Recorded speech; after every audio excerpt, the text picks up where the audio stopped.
जो वचन पर मन लगाता है, आज वचन पर मन लगाना उसकी रिजल्ट को प्रकट करेगा। वचन पे मन लगाना क्या है, क्यों वचन पे मन लगाना जरूरी है, क्यों वचन को अपने हृदय में स्थापित करना जरूरी है। लिखा है कि जो वचन पर मन लगाता है वह कल्याण पाता है। क्या पाता है? कल्याण पाता है। कल्याण किस चीज में हो सकता है? कल्याण किस क्षेत्र में हो सकता है? आपके किस क्षेत्र में कल्याण की बात हो रही है? क्या कोई यहाँ पे बताया गया केवल इसी पार्ट में कल्याण होगा? क्या बताया गया है केवल इसी पार्ट में आपके खुशहाली आएगी? क्या बताया गया केवल इसी पार्ट में आपकी बढ़ोतरी आएगी? एक ही बात को यहाँ पर बता दिया गया है कि जो लोग भी परमेश्वर के वचन पर मन लगाते हैं वो कल्याण पाते हैं। इसका मतलब वचन जो आज आपसे बात करेगा वो वचन कितने सुनने के लिए तैयार रहते हैं, कितने सुनने के लिए अपने कानों को तैयार करते हैं, कितने लोग सुनने के लिए अपने हृदय को तैयार करते हैं, कितने लोग अपनी भूमि को, अपने दिल की भूमि को तैयार करते हैं कि किसान खेत में बीज बोने से पहले जैसे भूमि को तैयार करता है, उसमें से पत्थर, उसमें से कूड़े, उसमें से पॉलिथीन सब निकाल कर बाहर करता है कि जब बीज बोया जाए वो बहुत अच्छे से उस भूमि के अंदर जाए और उस भूमि में वो बीज उगे ही उगे। आज परमेश्वर का वचन बीज के रूप में आपके जीवन में जाता है और आज बीज के रूप में जब ये जाएगा, कितने लोगों के हृदय तैयार हैं, कितनों लोगों ने अपने हृदय को तैयार किया है, ये डिपेंड करेगा कलीसिया पर, ये डिपेंड करेगा सुनने वाले पर कि आपने अपने हृदय को सच में तैयार किया है या केवल आपका शरीर यहाँ पर है लेकिन आपका हृदय कहीं और घूम रहा है, आपका मन कहीं और घूम रहा है। ये कलीसिया के हर एक व्यक्ति की अपनी इंडिविजुअल, अपनी पर्सनल बुलाहट है, अपनी पर्सनल कॉलिंग है। इसमें ना तो किसी के पति कुछ कर सकते हैं, ना उनकी पत्नी कुछ कर सकती है, ना उनका बेटा कुछ कर सकता है, ना बेटी कुछ कर सकती है। हर एक व्यक्ति के अपनी इंडिविजुअल कॉलिंग है, इंडिविजुअल अपना हृदय है, सबके पास अपना सेपरेट दिल परमेश्वर ने दिया है, किसी के साथ जोड़ा नहीं है। परमेश्वर का वचन आज बताता है कि जो लोग भी जो वचन पर मन लगाता है, वचन पर मन लगाना देखिए वह कल्याण पाता है। और कल्याण पाना यहाँ पर कोई पर्टिकुलर किसी पार्ट को, किसी भी फील्ड को बताया नहीं गया। वो कल्याण पाता है कल्याण, खुशहाली पाता है खुशहाली, आनंद पाता है आनंद। कल्याण मतलब हर एक चीज में वो कल्याण पाता है, कल्याण ही पाता है। उसके लिए आपको एफर्ट्स लगाने की जरूरत नहीं पड़ती। जो वचन पर मन लगाएगा वो कल्याण पाएगा, पाता है। इसमें क्या है? प्रेजेंट इंडेफिनिट टेंस है, जो होता है। जैसे सूरज उगता है, बारिश होती है मतलब रेगुलर है कोई चीज, और ये रेगुलर आ जाता है कि जो वचन पर मन लगाता है वह कल्याण पाता है। ये कंटिन्यूड एक प्रोसेस है जो कंटिन्यू रहता है, जो लगातार होते रहता है। युग पलट जाएं, साल बदल जाएं, कैलेंडर में ईयर बदल जाएं, दिन बदल जाएं, हफ्ते बदल जाएं, महीने बदल जाए, इससे कोई फर्क नहीं पड़ेगा। लेकिन जो वचन पर मन लगाएगा वो कल्याण पाता है। ये कंफर्म एक ऐसा प्रोसेस परमेश्वर ने बताया कि जो ऐसा करेगा वो पाता है, वो होगा ही होगा 100%। और आगे क्या लिखा है इसमें? जो यहोवा पर भरोसा रखता है। अब आती है भरोसे की बात, अब आती है उस पर विश्वास की बात, अब आती है उस पर ट्रस्ट की बात कि क्या हम अपने हृदय को, क्या हम अपने मन को, क्या हम अपनी आंखों को, क्या हम अपने आप को उस परमेश्वर की हुजूरी में ले जाकर क्या उस पर सच में भरोसा करते हैं? क्या सच में हम उस पर भरोसा कर रहे हैं या परिस्थितियों को देखकर डगमगा जाते हैं?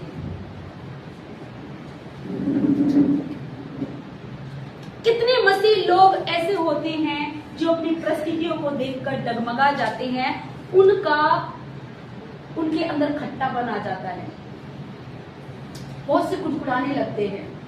बहुत से मसीह लोग कमजोरी महसूस करते हैं, उनका प्रार्थना करने का, बाइबल पढ़ने का मन भी नहीं होता।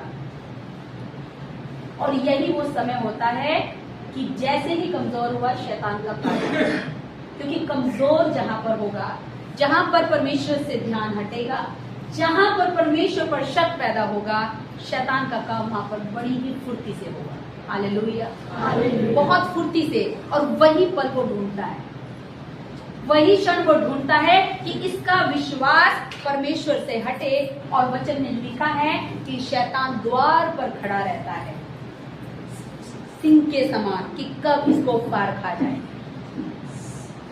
वो तैयार रहता है कि कब ये कमजोर हो, कब इसको फाड़ खा जाए। और ऐसी परिस्थितियां जीवन में आती है, ऐसे समय जीवन में आता है जब वो उसको आपकी लाइफ में नेगेटिव दिखाता है, गलत चीज दिखाता है। देखते परिवार में फाइनेंशियली दिक्कत हो रही है, मन जाएगा परमेश्वर से हटकर उन फाइनेंशियली प्रॉब्लम को देखकर। देख तेरे परिवार में तेरे बच्चे बिगड़ रहे हैं, मन जाएगा परमेश्वर से हटकर बच्चों पर। देख तेरे परिवार में ये लड़ाई झगड़े हो रहे हैं, मन जाएगा परमेश्वर से हटकर लड़ाई झगड़ों पर।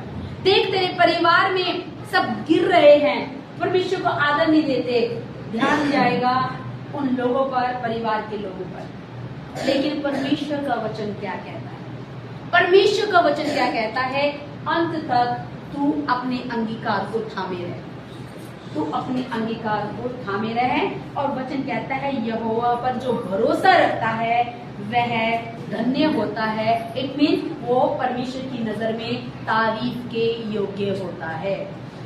परमेश्वर उसकी तारीफ करते हैं जो अंत तक अपनी ऐसी बड़ी बड़ी आज जो गवाही हुई, जिसमें इन्होंने अपनी लाइफ में ऐसी तकलीफों को सहा, जिस समय पर इन्होंने परमेश्वर पर भरोसा नहीं खोया और इन्हें पता रहा कि जिंदा परमेश्वर तो यही है, इसको छोड़कर मैं कहां जाऊं। एक सॉन्ग बना है इसी के ऊपर, और उस सॉन्ग में हम देखते हैं और लिखा है यीशु को छोड़ के मैं जाऊंगा। आज हम उस परमेश्वर को, जिंदा परमेश्वर को छोड़कर हम कहां जाएं? अगर वो परमेश्वर कहता है कि जो यहोवा पर भरोसा रखता है वह धन्य होता है, तो आज हम उस तारीफ के योग्य हैं। आज ये कलीसिया का हर एक जन उस तारीफ के योग्य है जो आज अपने हृदय से परमेश्वर पर भरोसा करता है, आज जो उसे अपना मार्गदर्शक देखता है, आज उसे अपने हर जगह अपने साथ खड़ा हुआ देखता है। परमेश्वर उसकी तारीफ करता है और परमेश्वर कहता है कि वह धन्य है। हालेलुया, वह धन्य है। ये तारीफ वो नहीं जो मनुष्य करे, ये तारीफ वो है जो परमेश्वर करता है। और हमारे इन्हीं कामों, हमारे इसी विश्वास के द्वारा परमेश्वर हमारे जीवन में तारीफ करता है। शैतान कोशिश करता है, बड़ी कोशिश करता है कि इसी इंसान को तोड़ दे, इसके विश्वास को तोड़ दे और इसे गिरा दे, क्योंकि वो आता है, क्या लिखा है, चोर और लुटेरे कभी भले काम करने नहीं आते हैं, वो लूटने आते हैं, घात करने आते हैं, क्योंकि उनका काम यही है। लेकिन वचन कहता है यहोवा क्या है, बचाता है। परमेश्वर क्या होता है, वो हमें बचाता है। आज परमेश्वर का वचन, जो ये बाइबल हम पढ़ते हैं, बहुत से लोग होंगे जो बाइबल को पढ़ते नहीं हैं। बहुत से मसीह लोग ऐसे हैं जो बाइबल को कभी कभार ही उठाते हैं और कभी कभार ही उसे पढ़ते हैं और कभी कभार ही उसका इस्तेमाल करते हैं। ऐसे बहुत से लोग, मसीह लोग मिल जाएंगे जो प्रार्थनाएं करने में इतने फुर्ती दिखाते हैं, इतने अच्छे होते हैं कि 2 मिनट की प्रार्थना हुई और 2 मिनट के बाद वो सो जाते हैं। इतनी फुर्ती दिखाते हैं, वो फुर्ती 2 मिनट में, 5 मिनट में खत्म हो जाती है। देखिए परमेश्वर कौन है। आज भी अगर परमेश्वर को यदि आप नहीं जानेंगे, यदि परमेश्वर को कि आपका फीलिंग, आपके दिल से परमेश्वर को कनेक्शन नहीं है, तो आप उस प्रेम में नहीं चल पाएंगे जो प्रेम परमेश्वर ने हमसे किया। यूहन्ना 3:16 में लिखा हुआ है कि परमेश्वर ने जगत से ऐसा प्रेम किया। ध्यान देना, इस बात को समझना है। परमेश्वर ने जगत से ऐसा प्रेम किया। क्या किया? क्या किया? प्रेम किया। तो मतलब पॉइंट यहाँ पर आता है, उसने संसार से प्रेम किया। सबसे पहली चीज है, रीजन था कि प्यार किया। और उसने जब प्यार किया तो उसने अपना इकलौता पुत्र दे दिया। प्यार करने की खातिर वो हमसे प्रेम करता है, इसी वजह से उसने अपना इकलौता पुत्र दे दिया। अपना इकलौता पुत्र उसने कुर्बान कर दिया क्योंकि वो हमसे प्यार करता है। यहाँ पर एक बहुत बड़ा कनेक्शन आता है प्यार का। जिसके बीच में प्यार होता है उसके कार्यों में वो प्यार दिखता है, उसके घर में वो प्यार दिखता है, उसके शब्दों में वो प्यार दिखता है, उसकी आंखों में वो प्यार दिखता है। प्यार प्रकट होता है। जो प्यार करते हैं अपनी पत्नी से, उनके कामों में, उनके ख्याल करने में, अगर पत्नी को दिक्कत हो जाती है तो पति उसका टेक केयर करते हैं, उसका ख्याल रखते हैं। अगर पति को दिक्कत हो जाती है तो पत्नी ध्यान रखती है। अगर बच्चे को कोई दिक्कत परेशानी हो जाती है तो माता पिता जाग जाग कर उसके लिए ख्याल रखते हैं। क्यों? क्योंकि वो उससे प्यार करते हैं। क्योंकि वो उससे प्यार करते हैं, इसलिए अपनी जॉब भी नहीं देखते, छुट्टी ले लेते हैं। पैसे कितने कट रहे ये भी नहीं सोचते, लेकिन वो अपने बच्चे से प्यार करते हैं। और इसी वजह से वो अपनी नौकरी भी नहीं देखते, इसी वजह से माँ अपनी नींद भी नहीं देखती और रात रात भर जग जाती है। क्यों? क्योंकि वो उससे प्यार करते हैं। हालेलुया। प्यार इतनी बड़ी ताकत को प्रकट करता है कि एक इंसान के रूटीन को भी चेंज कर देता है, उसकी दिनचर्या को बदल देता है, उसके कार्य की इंपॉर्टेंस, उसकी लाइफ में इंपॉर्टेंस बदल जाती है। उसके लिए उस समय काम इंपॉर्टेंस नहीं होता, उसके लिए नींद इंपॉर्टेंट नहीं होती, उसके लिए और रिश्तेदारी या शादियों में जाना इंपॉर्टेंट नहीं होता, उसके लिए अपना बच्चा इंपॉर्टेंट होता है। मेरा बच्चा ठीक होना चाहिए, मेरा बच्चा स्वस्थ रहना चाहिए। और उस प्यार की खातिर ही वो अपनी नींद कुर्बान कर देते हैं, अपना पैसा, अरे पैसे ये लो, लेकिन मेरा बच्चा बचना चाहिए। संसार में बहुत सी जगह किडनैपिंग हो जाती है, बच्चों की किडनैपिंग हो जाती है। फिरौती मांगने वाला कहता है भैया 5 लाख रुपए चाहिए।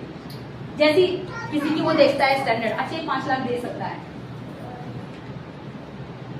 अपने बच्चे को बचाने के लिए एक पिता अपना सब कुछ कुर्बान कर देता है कि मेरा बच्चा आराम से बचना चाहिए। बहुत से लोग अपनी संपत्ति बेच देते हैं, बच्चा बचना चाहिए। क्यों?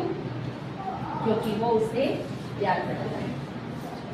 प्यार इतनी बड़ी ताकत को पैदा करता है कि उसके अंदर हिम्मत हो जाती है उन परिस्थितियों से लड़ने की और उस परिस्थितियों को नीचे गिराने की। प्यार में कितनी बड़ी ताकत होती है। और परमेश्वर ने इस संसार से इतना प्यार किया कि उसने अपना इकलौता पुत्र दे दिया, इकलौता अकेला बेटा इस संसार के लिए दे दिया। कितनी बड़ी कीमत दे सकता है मनुष्य, कितनी बड़ी कीमत कर सकते हैं हम। जिसने अपने बेटे को ही कुर्बान कर दिया, उससे बड़ी और क्या कीमत हो सकती है। जो सबसे ज्यादा अपने बेटे को प्यार करता था, उसने इस संसार से इतना प्यार किया कि अपने उस पुत्र को कुर्बान कर दिया।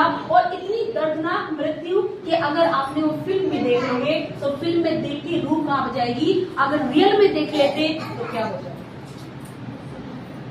उस परमेश्वर ने इस संसार से हमसे इतना प्यार किया। सोचिए जरा, वो हमसे कितना प्यार करता है। वो स्वर्ग से उतर आया और हमें बचाने के लिए उसने स्वर्ग को भी छोड़कर वो संसार में आ गया और अपने इकलौते पुत्र को ऐसे बलि चढ़ा दिया कि जिसे छोड़ दिया उसको बलि होने के लिए। और यीशु मसीह जब बलिदान हुए तो उन्होंने कहा कि हे पिता तूने मुझे क्यों छोड़ दिया। ध्यान देना, कई बार बहुत से लोग बोलते हैं अरे वो तो यीशु मसीह थे इसलिए तकलीफ इतनी नहीं फील हुई होगी। ध्यान दीजिए, वो शरीर में आए थे, आपके मेरे जैसा। अगर सुई हमें चुभती है, दर्द होता है, तो यीशु को भी सुई चुभती थी, दर्द होता था, क्योंकि वो शरीर में आए थे। इस संसार में वो शरीर नहीं थे, आपके और हमारे जैसे थे, लेकिन जो उनका आत्मा कनेक्टेड था वो परमेश्वर और वो एक थे। आत्मिक रूप से वो एक थे, आत्मिक रूप से वो परमेश्वर से जुड़े थे। यहाँ पर परमेश्वर ने कहा कि उसने जगत से ऐसा प्रेम किया कि अपना इकलौता पुत्र दे दिया, ताकि जो कोई इस पर विश्वास करे वो नाश न हो परंतु अनंत जीवन पाए, अनंत जीवन पाए। परमेश्वर का इतना बड़ा उद्देश्य है इस मानव जाति के लिए है कि कोई भी नाश ना हो, हर एक के लिए जो उस पर विश्वास करेगा। परमेश्वर ने एक ऐसी विरासत रखी है जो बड़े से बड़े सर्जन, बड़े से बड़े डॉक्टर, करोड़पति, अरबपति, खरबपति और बड़े बड़े जो आज उद्योगपति हैं वो उस विरासत को नहीं पा सकते, जो एक झोपड़ी में रहने वाला बंदा भी पा सकता है, क्योंकि उसका अनुग्रह बिकता नहीं है। Hallelujah, hallelujah. उसका अनुग्रह बिकता नहीं है, क्योंकि उसने प्यार किया, अपने पुत्र को भेजा, और जितना ने उस पर विश्वास किया उतनों को ही अनंत जीवन देने का परमेश्वर ने वादा किया, उतनों का ही। हम देखते हैं यहाँ पर 16वां अध्याय नीति वचन, उसकी पहली आयत में आइए देखते हैं क्या लिखा है।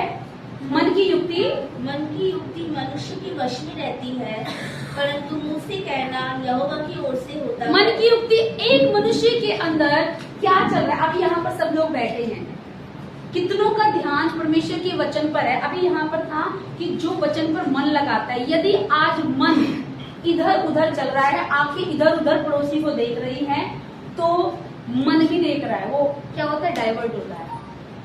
आपका ध्यान किधर है, आपका मन किधर है, ये आपके ऊपर डिपेंड करेगा। अगर आप आए हैं परमेश्वर के राज्य में, तो परमेश्वर कहता है मन की युक्ति तो मनुष्य के वश में रहती है, परंतु जो मुंह से कहता है वो यहोवा की ओर से कहता है। आज मन क्या कह रहा है और परमेश्वर का वचन क्या कहता है। परमेश्वर वचन कहता है कि मन क्या है, सबसे ज्यादा धोखा देने वाला है, धोखा देता है। मन में अलग अलग विचार आते हैं। अगर आप अपने आप को एनालिसिस करें तो आप देखेंगे कि पूरे दिन में जाने कितने विचार आपके दिमाग में आते हैं, और अगर कोई नेगेटिव परिस्थितियां आ जाए तो जाने कितने विचार ऐसे होंगे जो आपके मन में चलेंगे और आपके लाइफ में वो काम करने की कोशिश करेंगे, और आपको नेगेटिव चीजें दिखाई जाएंगी जो आपको गिराने के लिए काफी है, और वो नेगेटिव चीजें आपकी बढ़ोतरी में एक बाधक बनकर काम करेंगी। इसीलिए परमेश्वर का वचन कहता है कि मन की युक्ति मनुष्य के वश में रहती है, परंतु जब मुंह से कहते हैं तो यहोवा की ओर से होते हैं। अब यहाँ पर दो चीज आती है, एक मन आता है, एक आपको जुबान आती है। आप क्या कहते हो, मन क्या कहता है लेकिन जुबान क्या कहती है। आज यदि परमेश्वर को जो वचन कहता है कि जो उस परमेश्वर के वचन पर मन लगाता है और वो कल्याण पाता है। अब यहाँ पर है कि आपने वचन को सुना, लेकिन क्या आपने उस वचन को इस्तेमाल किया, क्या आपने उस वचन को महत्व देकर इस्तेमाल किया। ध्यान दीजिएगा, ये जो वचन है जो बाइबल के अंदर लिखे हुए हैं, ये वचन अपने आप से काम नहीं करते अगर आप इनका इस्तेमाल करना नहीं सीखे तो। ये अपने आप से काम नहीं करते, जिंदा नहीं होते यदि आप इनका इस्तेमाल नहीं करते, यदि इनको अपने मुंह से नहीं बोलते, तो ये अपने आप आपकी लाइफ में अद्भुत कार्य नहीं कर पाएंगे। और ये क्यों मैं ऐसा कह रही हूँ, क्योंकि जब हम यीशु मसीह के जीवन को देखते हैं जो कि शरीर में आए लेकिन आत्मा से परिपूर्ण होकर वो इस संसार में आए, और उनके अंदर परमेश्वर का आत्मा था, और यीशु मसीह जब कहीं भी जाते थे तो वो हमेशा बात करते थे परमेश्वर के वचन से। वो बात करते थे हर एक जगह परमेश्वर के वचन से। कोई भी उनके विषय में क्या कहता था, पलटकर ऐसा ही नहीं बोलने लग जाते थे। यीशु मसीह ने अपने जीवन भर में परमेश्वर के वचन को महत्व दिया, और उन्होंने कहा कि मैं संसार का हूं ही नहीं, इसलिए मैं संसार की बात नहीं करता। मैं परमेश्वर, मैं स्वर्ग से आया हूँ, इसलिए मैं स्वर्ग की बातों को करता हूँ। हालेलुया। तो इस समय इसका मतलब क्या हुआ? दो राज्य हैं, एक राज्य धरती का है, एक राज्य स्वर्ग का है। स्वर्ग में जो बातें होती हैं, वो स्वर्ग में जो काम होते हैं, जो विचार होते हैं, जो शब्द होते हैं, जो बातचीत होती है, वो पवित्र शास्त्र में लिख दिए गए। आप धरती पर रहते हुए भी स्वर्ग को जान सकते हो। स्वर्ग देखने में कैसा है, वहां पर क्या क्या काम होते हैं, वो क्या वहां पर इंफ्रास्ट्रक्चर क्या है, वहां का इंटीरियर क्या है, वहां की सड़कें कैसी है, वहां की डेकोरेशन कैसी है। आप स्वर्ग की हर एक चीज को इस देखने में, छोटी सी बाइबल है लेकिन सब कुछ उसमें मिल जाएगा। हालेलुया।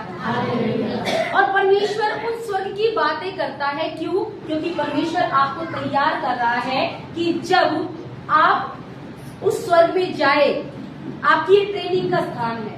जब आप उस स्वर्ग में एंट्री करें तो स्वर्ग आपके लिए ऐसा ना हो कि आपको कुछ पता ही ना हो और आपको उन सब चीजों के बारे में पता हो। हालेलुया। जब कोई एग्जाम देता है, अगर हम बोले कोई आईएएस का एग्जाम दे रहा है, तो क्या बिना तैयारी के वो एग्जाम देने चला जाता है और पास हो जाएगा? नहीं। तो क्या होता है? उसकी तैयारी। और तैयारी कैसे करते हैं? अगर आप उनके बारे में जानेंगे, वो 12-12 घंटे, 14-14 घंटे लगातार पढ़ते रहते हैं। ऐसा क्यों? जाके डायरेक्टली एग्जाम भी तो दे सकते हैं। तैयारी क्यों तैयारी करते हैं? क्यों? क्योंकि हर एक युद्ध को जीतने के लिए तैयारी की जरूरत होती है। हर एक काम में सफलता पाने के लिए तैयारी की जरूरत होती है। और तैयारी क्या मैदान में खड़े होके होती है? कहाँ होती है? एक ऐसी जगह पर जहां पर ऐसे उनको क्लास ली जाती है और वो अकेले में जाकर उसकी प्रैक्टिस कर रहे होते हैं। एक क्लास होती है, कोचिंग होती है, कोचिंग सेंटर होता है, लेकिन कोचिंग सेंटर क्या उनके लिए काफी होता है? वो 1 घंटे की होती है, 2 घंटे की होती है, लेकिन उसके बाद वो क्या करते हैं? अकेले में जाके 4-4, 6-6, 10-10 घंटे प्रैक्टिस करते हैं, प्रैक्टिस करते हैं, प्रैक्टिस करते हैं, प्रैक्टिस करते हैं, प्रैक्टिस करते हैं और रैंक को ले आते हैं। सेम मेथड वही है, बदला नहीं है कोई मेथड वही है। आप जो सीखते हैं, चर्च में बहुत से लोग आते हैं, बहुत से मसीह लोग आते हैं, पर जितना सुनते हैं और चले जाते हैं और घर में जाकर वो कभी बाइबल खोलकर भी नहीं देखते। वो कभी उन वचन का मनन ही नहीं करते। उन वचन को जो परमेश्वर सिखाते हैं, उन वचन को कभी अपनी लाइफ में बोलते नहीं हैं और वो कमजोर बने रहते हैं। इसीलिए जो परमेश्वर ने प्रेम उनसे किया, उस प्रेम को वो पहचान नहीं पाते और वो हर एक परिस्थिति में हारते चले जाते हैं। हारना इस बात को प्रकट करता है कि हमारे दिल में वो वचन कितना है। ये सबके दिल में ये वचन नहीं मिलेगा, सारे वचन नहीं मिलेंगे। पूरी बाइबल यदि मैं बोलूं तो पूरी बाइबल मुझे भी याद नहीं रहेगी। मैं पूरी बाइबल की बात करूं तो सारी बाइबल याद नहीं रहेगी, लेकिन किस परिस्थिति में कौन सा वचन बोलना है ये याद रखना जरूरी है और वही हमारे जीवन में उसी समय फलवंत होता है। Hallelujah, hallelujah. परमेश्वर ने स्वर्ग का राज्य धरती पर रख दिया कि हम तैयारी करें। जैसे एक आईएएस के एग्जाम के लिए लोग कोचिंग करते हैं और घर में प्रैक्टिस करते हैं और फिर जयवंत होते हैं, उसी तरीके से परमेश्वर ने हमारे लिए भी कोचिंग का, आपके लिए भी कोचिंग का स्थान ठहराया है कि आप यहाँ से सीखें और घर पर जाकर प्रैक्टिस करें, अपने कामों में से समय निकालें, 1 घंटा 2 घंटे में परमेश्वर के उन वचनों को पढ़ें, उसे ध्यान से पढ़ें। केवल किसी की दौड़ में भागना नहीं है, बल्कि यदि आप 1 घंटा या आधा घंटा भी दे रहे हो तो पूरे ध्यान से उस वचन को दे रहे, और जिससे कि वो वचन आपकी लाइफ में एक्टिव हो जाए और आप उसे अपनी लाइफ में प्रैक्टिकली करके देखें और उसका फल अपने जीवन में देखने पाए। Hallelujah, hallelujah. ये आज ट्रेनिंग का वो स्थान है जो परमेश्वर आपको तैयार करता है कि जब सामने बीमारियां आए तो कैसे उसका सामना करना है। जब आपके घर में नेगेटिव परिस्थितियां आए तो उसका सामना कौन से वचन से करना है। जब आपके घर में कोई क्लेश आए उसका सामना कैसे करना है। परमेश्वर ट्रेनिंग देता है। परमेश्वर तैयार करता है। अगर हम बात करें यीशु मसीह की, वो तो स्वर्ग से आए थे, वो तो आत्मा से परिपूर्ण थे, तो यीशु मसीह को तो प्रार्थना करने की जरूरत थी ही नहीं। यीशु मसीह को तो प्रार्थना करने की जरूरत थी ही नहीं, वो तो परमेश्वर का आत्मा उनके अंदर था, शरीर में आए थे, लेकिन उन्हें प्रार्थना करने की क्या जरूरत थी फिर? वो क्यों प्रार्थना करते थे? वो पिता की हुजूरी में जाते थे, पिता से वो बात करते थे, वो पिता के साथ समय बिताते थे और परमेश्वर से वो बात करते हुए अपने लाइफ के लिए कैसे आगे बढ़ना है अगुवाई मांगते थे। जिस कार्य के लिए यीशु मसीह को भेजा गया, उनका केवल उतना ही उद्देश्य था कि इस काम को मुझे पूरा करना है, उनका ध्यान नहीं भटकता था। वचन में लिखा है कि वो भोर के उठ के प्रार्थना करते थे। यीशु मसीह को प्रार्थना की जरूरत थी? सोचिए जरा, हमारे लिए कितना इंपॉर्टेंट है। यीशु मसीह को प्रार्थना की जरूरत थी। यीशु मसीह भी परमेश्वर के वचन को बोला करते थे। शैतान उनके सामने आया, शैतान का सामना परमेश्वर ने वचन से किया, बातों से नहीं। किससे किया? वचन से। और वचन यदि अंदर नहीं होगा तो बोलेंगे कैसे? अगर वचन आपके अंदर नहीं चल रहा तो कैसे सामना करेंगे? शब्दों से नहीं होगा। लिखा है परमेश्वर तेरे वचन में, तेरे वचन में लिखा है। और यदि वो लिखना आपने सीख लिया अपनी प्रैक्टिस के द्वारा, जो घर में आप प्रैक्टिस करते हो, जो घर में आप परमेश्वर की हुजूरी में जाते हो, जो आप अपना एक रिश्ता परमेश्वर से कायम करते हो, वो आपके लिए क्या लिखा है यहाँ पर? कल्याण पाएगा। वो क्या करेगा? कल्याण पाएगा। जो वचन पर मन लगाता है वो कल्याण पाएगा ही पाएगा। परमेश्वर ने ये नहीं कहा वो पा सकता है, वचन में ये नहीं लिखा वो पा सकता है। सकने की बात नहीं आई है, हो सकता है, इसमें डाउट है, हो भी सकता है, नहीं भी हो सकता है। जहां पर वर्ड आता है सकता है, वहां पर डाउट है, चाहे कितना परसेंट हो, कम या ज्यादा, लेकिन है डाउट। लेकिन जहां पर वो कहता है वो कल्याण पाएगा, मतलब अपने हर एक चीज में वो ग्रोथ पाएगा। कलीसिया एक ऐसा स्थान है जो तैयार करता है हर एक युद्ध में जीतने के लिए, जो तैयार करता है परमेश्वर के राज्य में बढ़ने के लिए, जो तैयार करता है परमेश्वर के जैसे जीवन को जीने के लिए। यदि आज आप वचन पर मन लगाएंगे, यदि आज आप परमेश्वर के वचन को अपने जीवन में इस्तेमाल करना सीख जाएंगे, तो यीशु मसीह जैसा रिजल्ट आप भी देखेंगे। क्योंकि शरीर में आप हो, मानते हैं शरीर में आप हो, यीशु मसीह भी तो शरीर में थे। यदि यीशु मसीह आत्मा से जन्मे थे तो जिन्होंने बपतिस्मा देने वाले, हृदय का समर्पण करने वाले, आप भी तो आत्मा में जन्मे हो।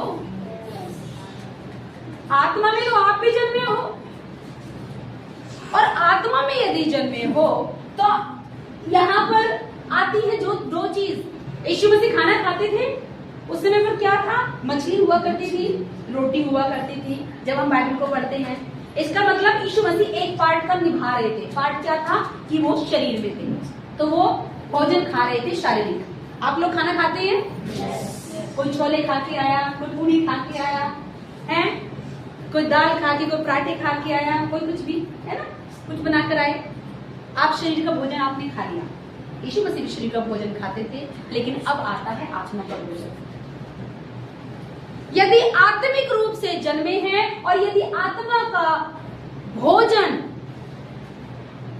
आप नहीं खाएंगे तो आत्मा से कमजोर हो जाएंगे, और यदि शरीर का भोजन नहीं खाएंगे तो शरीर से कमजोर हो जाएंगे। इस समय आपका दो समय है, क्योंकि आप आत्मिक हो लेकिन आप शरीर में हो, संसार में हो। आप आत्मिक हो लेकिन आप शरीर में हो और संसार में हो। जब तक संसार में हो, शरीर में हो, तब तक आप शारीरिक भोजन खा रहे हो और आप शरीर में एनर्जी फील करते हो। जब भूखे को खाना मिलता है, भूख लगती है और खाना मिलता है तो कैसा लगता है? कैसा लगता है? ताकत आ गई, बहुत कमजोरी लग रही थी। और फिर आपके सामने कोई, जितने भी योद्धा होते हैं, जितने युद्ध करने जाते हैं, क्या वो भूखे रहकर युद्ध करते हैं? क्या भूखे रहकर अच्छा युद्ध कर सकते हैं? वो क्यों नहीं कर सकते? शरीर तो है ही ना उनके पास। लेकिन भूखे युद्ध क्यों नहीं कर सकते? क्योंकि शरीर को भोजन की आवश्यकता है ताकत पाने के लिए। उसके शरीर में बल आ जाता है, खाना खाते ही बल आ जाता है, मुरझाया हुआ एकदम से खिल जाता है और उसमें ताकत आ जाती है युद्ध करने के लिए। जब शरीर में भोजन की आवश्यकता होती है, युद्ध करने के लिए भोजन की जरूरत है, तो आत्मिक जहां में भी शैतान से युद्ध करने के लिए आपको आत्मिक भोजन लेना पड़ेगा। जितने लोग आत्मिक भोजन लेंगे वो अच्छी कुश्ती लड़ेंगे, अच्छा युद्ध लड़ेंगे। पौलुस कहता है कि मैं अच्छी कुश्ती लड़ चुका। पौलुस कुश्ती लड़ने की बात करता है। कैसे लड़ेगी कुश्ती? यदि वचन अंदर नहीं है आपके, यदि वचन आपकी जुबान पर नहीं है, तो आप अच्छी कुश्ती नहीं लड़ पाएंगे। और कमजोर रहेंगे तो कमजोर को तो कोई भी गिरा देगा, एक मारेंगे गिरा देगा। लेकिन जो सामने वाला दुश्मन आता है वो कमजोर नहीं होता, वो पूरे बल शस्त्र से तैयार होकर आता है। लेकिन ऐसा क्या, सामने अगर वो आ रहा है, हमारे जीवन में एक युद्ध है, हमारे एक आत्मिक जहान में युद्ध है, तो क्या परमेश्वर उसके लिए हमें तैयार नहीं करता? क्या परमेश्वर हमें नहीं बताता कि तुम्हारा एक युद्ध है जो आत्मिक जहान के लिए है? परमेश्वर जानता है कि मनुष्य बीमार पड़ेगा, जानता है, लेकिन इसीलिए यीशु मसीह ने अपनी पीठ पर कोड़े खाए कि जो मेरे बच्चे मेरे पास आए वो बीमारी से आजाद हो जाएं। परमेश्वर जानता है कि मनुष्य चिंता करेगा, इसलिए वचन दे दिए, तुम क्यों चिंता करते हो? कौवों को देखो, ना वो बोते हैं, वो ना काटते हैं। आपने तो नहीं बताया था ना यीशु मसीह को चिंता कर रहे हो। जब ये वचन लिखा गया, आपने तो नहीं बताया आप चिंता करोगे, क्योंकि जब वचन लिखा हम लोग थे ही नहीं, थे उस समय पर हम नहीं। लेकिन हमारे जन्म से पहले इस वचन में लिख दिया गया कि तुम चिंता क्यों करते हो। इसका मतलब हमारे आने वाली चीजों को परमेश्वर जानता था कि ये होने वाले हैं, और इसीलिए परमेश्वर ने उस वचन को हमारी लाइफ के लिए रख दिया कि जैसे हम उन वचन का इस्तेमाल करेंगे और हम मेंटली रूप से भी हील हो जाएंगे। और उसी के लिए यीशु मसीह ने अपने सर पर कांटों का ताज पहना, वो कांटों का ताज जो हमें मानसिक रूप से हील करता है। आज किसी को कैंसर हो रहा है, किसी को टीबी हो रही है, किसी को गुप्त रोग हो रहे हैं, किसी को बुखार हो रहा है, किसी को टाइफाइड हो रहा है, तो क्या वो अभी हो रहा है? परमेश्वर ने क्या वचन अभी दिया है?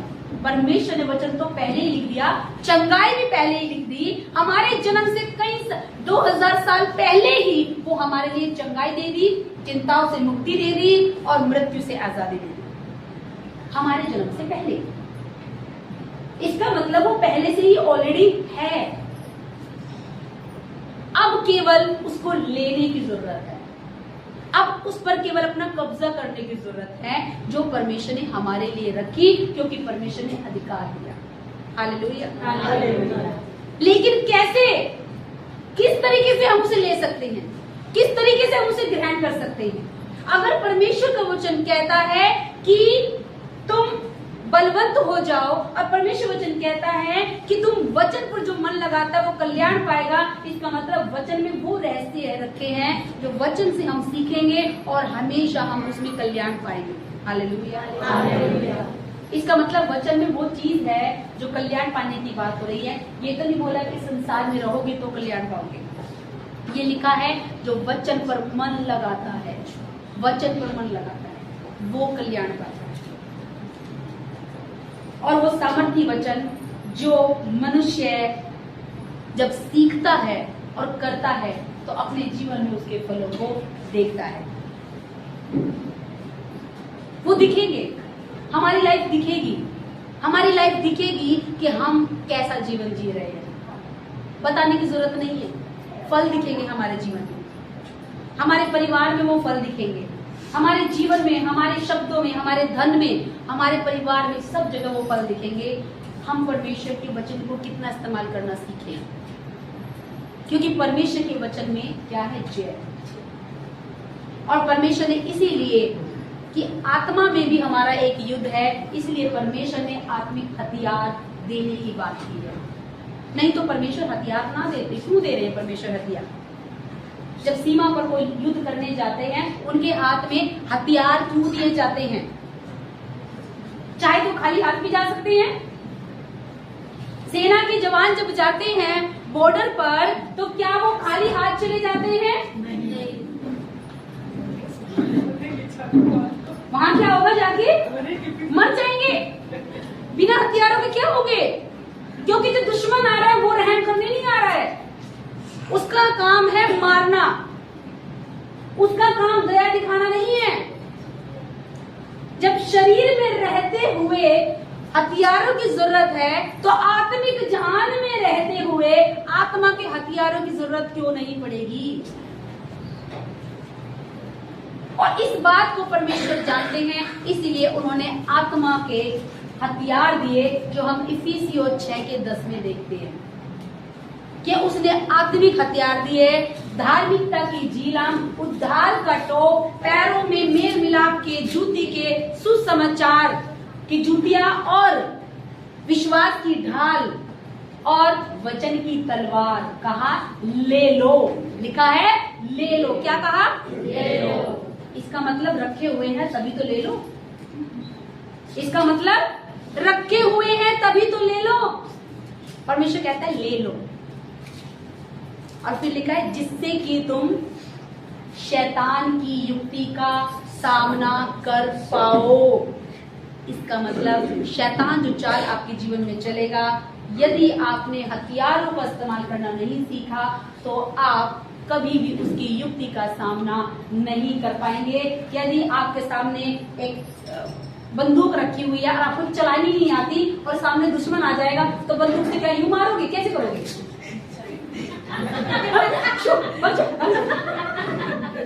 आज चलानी नहीं आती, रखी है, कैसे करोगे? चलानी नहीं आती, प्रशिक्षण ही नहीं लिया, क्योंकि जिस समय ट्रेनिंग हो रही थी उस समय घर में दाल चावल खा रहे थे। प्रशिक्षण हो रहा था, घर में चिकन मटन बन रहा था। देखो, प्रशिक्षण हो रहा था, बिस्तर के आराम से नींद ली जा रही थी। चलाना तो सीखा ही नहीं। ट्रेनिंग दी जा रही थी, उस समय आराम की जगह, घूमने की जगह बहुत सारी थी, वहां पर घूमा जा रहा था और ट्रेनिंग मिस कर दी। और जिसने मिस कर दी वो सीखे कैसे? परमेश्वर तैयार करता है उन चीजों के लिए कि वो दुश्मन आएगा कि तुम उसकी युक्ति का सामना कर पाओ। परमेश्वर तैयार कर रहा है कि वो शैतान आएगा और चाल चलेगा, युक्ति चलेगा, इसलिए लिखा है। लेकिन बहुत से लोग, बहुत से मसीह लोग भी केवल और केवल मैजिक की तरह से लेते हैं और वचन को महत्व नहीं देते। चंगाई को महत्व देंगे, छुटकारे को महत्व देंगे, लेकिन वचन को महत्व नहीं देंगे। परमेश्वर का वचन यशायाह की पत्री में लिखा है कि अपने नाम से बढ़कर, लिखा है कि परमेश्वर अपने नाम से बढ़कर वचन को महत्व देता है। किसको? वचन। परमेश्वर का अपने नाम से बढ़कर वो वचन को महत्व देता है। जिस समय ही मैंने वचन पढ़ा था ना, ऐसा लगा मेरी आंखें खुल गई। जब बाइबल पढ़ी, बहुत बार पढ़ लेते हैं, लेकिन जब कभी कभी कोई वचन ऐसा होता है, सडनली पढ़ते पढ़ते निगाह इस पर टिक जाती है और उसका प्रकाशन आ जाता है जीवन में। और जब मैंने वो वचन पढ़ा कि अपने नाम से बढ़कर वो परमेश्वर अपने वचन को महत्व देता है, तो मेरी आंखें ऐसी खुल गई जैसे प्रभु वचन कितना महत्वपूर्ण है। और यदि वो चीजें कलीसिया को ना पता हो तो बतानी जरूरी है, क्योंकि वचन बात करता है, वचन तैयार करता है, वचन तैयार करता है उन कामों के लिए। इसीलिए लिखा है जो वचन पर मन लगाता है वो कल्याण पाता है। जो वचन में मजबूत होगा, ध्यान रखिएगा, ना तो आपके लिए लाइलाज बीमारियां कुछ हो सकती हैं, कैंसर कुछ नहीं हो सकते आपके सामने, टीबी कुछ नहीं हो सकता आपके सामने, आपको बड़ी बड़ी बीमारियां, चाहे बड़े बड़े रोग आ जाएं, चाहे गुप्त रोग आ जाएं, HIV आ जाए, कोई बीमारी आपके लाइफ में आ जाए, आप उसे ऐसे लताड़ोगे जैसे दाऊद ने गोलियत को मार गिराया। Hallelujah, hallelujah. ऐसे गिराओगे और यही आपकी गवाही ठहरेगी, क्योंकि परमेश्वर जानता है शैतान युक्ति करेगा। इसलिए परमेश्वर कहता है ले लो वो हथियार, हो जाओ बलवंत कि तुम शैतान की युक्ति का सामना कर पाओ। परमेश्वर बलवंत होने की बात करता है, परमेश्वर हमें तैयार होने की बात करता है। और परमेश्वर क्या कहता है, आइए हम देखेंगे दूसरी आयत में। मनुष्य का सारा चाल चलन हाँ। अपनी दृष्टि में पवित्र ठहरता है, परंतु यहोवा मन को तोलता है। यहाँ पर क्या कहता है परमेश्वर, देख ले अपने आप को कि कई बार लगता है कि हम तो बहुत अच्छे, बहुत सब कुछ अच्छा ही अच्छा है। हाँ, परमेश्वर अच्छा करता है, लेकिन परमेश्वर उनके मन को तोलता है कि तुम सारे काम तो ऊपर से करते हो, लेकिन तुम्हारा हृदय कहाँ है, तुम्हारा दिल कहाँ है, तुम हृदय में क्या बात रखते हो, तुम परमेश्वर को सच्चा सम्मान देते हो कि नहीं देते हो, तुम सच्चा प्रेम करते हो कि नहीं करते हो। परमेश्वर ने संसार से प्रेम किया, अपना इकलौता पुत्र दे दिया, संसार से प्रेम करके इकलौता पुत्र दे दिया। लेकिन संसार के लोग, कितने लोग परमेश्वर से प्रेम करते हैं जो अपने कामों को छोड़कर परमेश्वर के पीछे चलने लगते हैं, परमेश्वर के वचन को सुनने के लिए तैयार हो जाते हैं। जब हम बाइबल को देखते हैं कि भीड़ की भीड़ परमेश्वर के पीछे आती थी, आखिर क्या था, केवल वहां पे सब लोग चंगाई लेने वाले थे, जितने आते थे चंगे होते थे, लेकिन भीड़ की भीड़ वचनों को सुनती थी। अगर केवल चंगाई देना ही परमेश्वर का कार्य होता तो वचन सुनाने का उनका कोई उद्देश्य न होता। क्यों यीशु मसीह वचन सुनाते थे? चंगाई ही देना अगर परमेश्वर का कार्य होता तो वचन यीशु मसीह ना सुनाते, फिर तो वचन जरूरी ही नहीं था।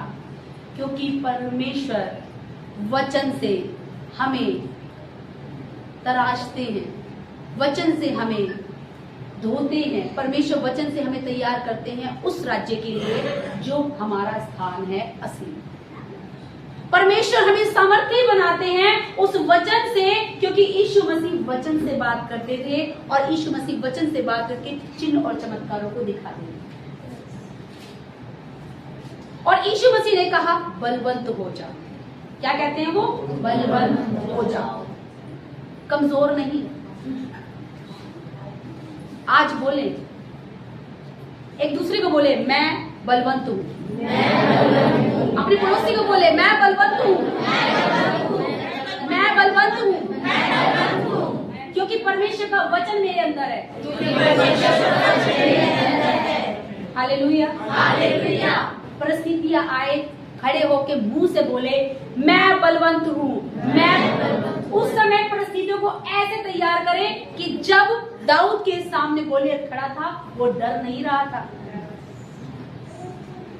ध्यान रखना, गिदोन जब अपने आप को देखता था कमजोर आता था, गिदोन जब अपने आप को देखता था कमजोर आता था, लेकिन परमेश्वर की नजर में वो क्या था? शूरवीर। क्या था? वो शूरवीर था, लेकिन वो अपने आप को क्या देख रहा था? कमजोर हूँ। आज से बहुत से लोग, मसीह लोग, बीमारियां तकलीफें आ गई, वो अपने आप को कमजोर महसूस कर रहे हैं। भूल जाइए इस बात को। परमेश्वर ने आपको कहा है तू शूरवीर है, तू शूरवीर है। और शूरवीर योद्धा लड़ते हैं, योद्धा लड़ते हैं, डरते नहीं है। घर में कर्जा है, गिरते नहीं है। शूरवीर योद्धा कहते हैं उठ, उठा मेरा वचन और मार इस परिस्थिति पर, गिरा इसे, गिरा इस पहाड़ को, गिरा इस पहाड़ को जो तेरे जीवन में तुझे डिस्टर्ब करता है। क्योंकि लिखा है कि यदि तेरा विश्वास एक राई के दाने के बराबर, तू पहाड़ से कहेगा हट जाए तो वो हट जाएगा, हट जाएगा। हट सकता है नहीं, हट जाएगा। परमेश्वर आपको शूरवीर देखता है, परमेश्वर आपको योद्धा के रूप में देखता है, उम्र नहीं देखता। वो बच्चा है, बड़ा है, बुजुर्ग है, नहीं, परमेश्वर आपको योद्धा के रूप में देखता है। और इसीलिए परमेश्वर वचन पर मन लगाने की बात करते हैं, क्योंकि वचन ही है जो आपको ताकतवर बनाता है, वचन ही है जो आपको मल्टीप्लाई करता है, वचन ही है जो शैतान से, आत्मिक जहान से लड़ने के लिए तैयार करता है। नहीं तो वो आएगा और मारकर चले जाएगा। जो प्रार्थनाओं में नहीं आते, जो वचन में बने नहीं रहते, उनका जीवन आप देख लीजिए, प्रकट हो जाएगा, बोलने की जरूरत नहीं है। चिंताएं करते हैं, उनकी आपकी आंखों पे उनकी सभी चिंताएं नजर आएगी। वो चिंताओं की बात करते हैं, वो महंगाई की बात करते हैं। महंगाई बहुत है, महंगाई बहुत है। क्या ये वचन लिखा है बाइबल में? नहीं। क्या वचन लिखा है बाइबल में? तो हम किसके शब्द बोल रहे हैं? संसार के शब्द बोल रहे हैं। वचन में तो ये लिखा है अकाल भी पड़ जाएगा तो भी जो मेरा विश्वासी है कभी भूखा नहीं रहेगा, उसे किसी भली वस्तु की कमी नहीं होगी, ये लिखा है वचन में तो। लेकिन विश्वासी के मुंह से क्या निकल रहा है? महंगाई बहुत है, सिलेंडर कैसे भरवाएंगे, खर्चे कैसे उठाएंगे, किराया कैसे देंगे, फीस कैसे देंगे। ये जो कैसे कैसे कैसे कैसे आ रहा है ना, यही आपके जीवन को तैयार कर रहा है। उसमें भी फिर कैसे कैसे ही रहेगा। ये स्वर्ग में कैसे जाएगा, ये उद्धार कैसे पाएगा, क्योंकि कैसे कैसे का आंसर परमेश्वर ने बाइबल में दिया है। वचन पढ़ेंगे नहीं, उसको बोलेंगे नहीं, इस्तेमाल नहीं करेंगे तो मुंह से कैसे कैसे निकलेगा। और ध्यान रखना, जो वचन पढ़ते हैं, उन पर मनन करते हैं, वो पता क्या बोलते हैं? यहोवा मेरा चरवाहा है, मुझे कोई घटी ना होगी। यहोवा मेरा चरवाहा है, मुझे कोई घटी ना होगी। वो मुझे हरी हरी चराइयों में चराता है, वो मुझे हरी हरी चराइयों में चराता है, वो मुझे सुखदाई जल के झरने के पास ले जाता है। वो मुझे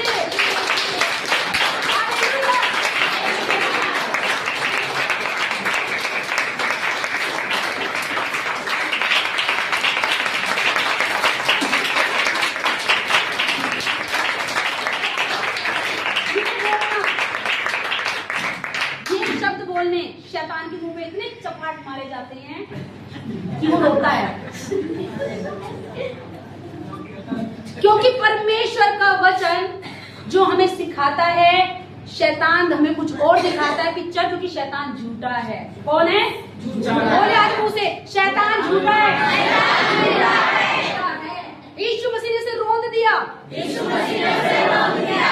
उसके पास कोई ताकत नहीं है, उसके पास कोई पावर नहीं है, मैं सामर्थी हूँ, मैं सामर्थी हूँ, मैं बलवंत हूँ, क्योंकि यीशु मेरे साथ है।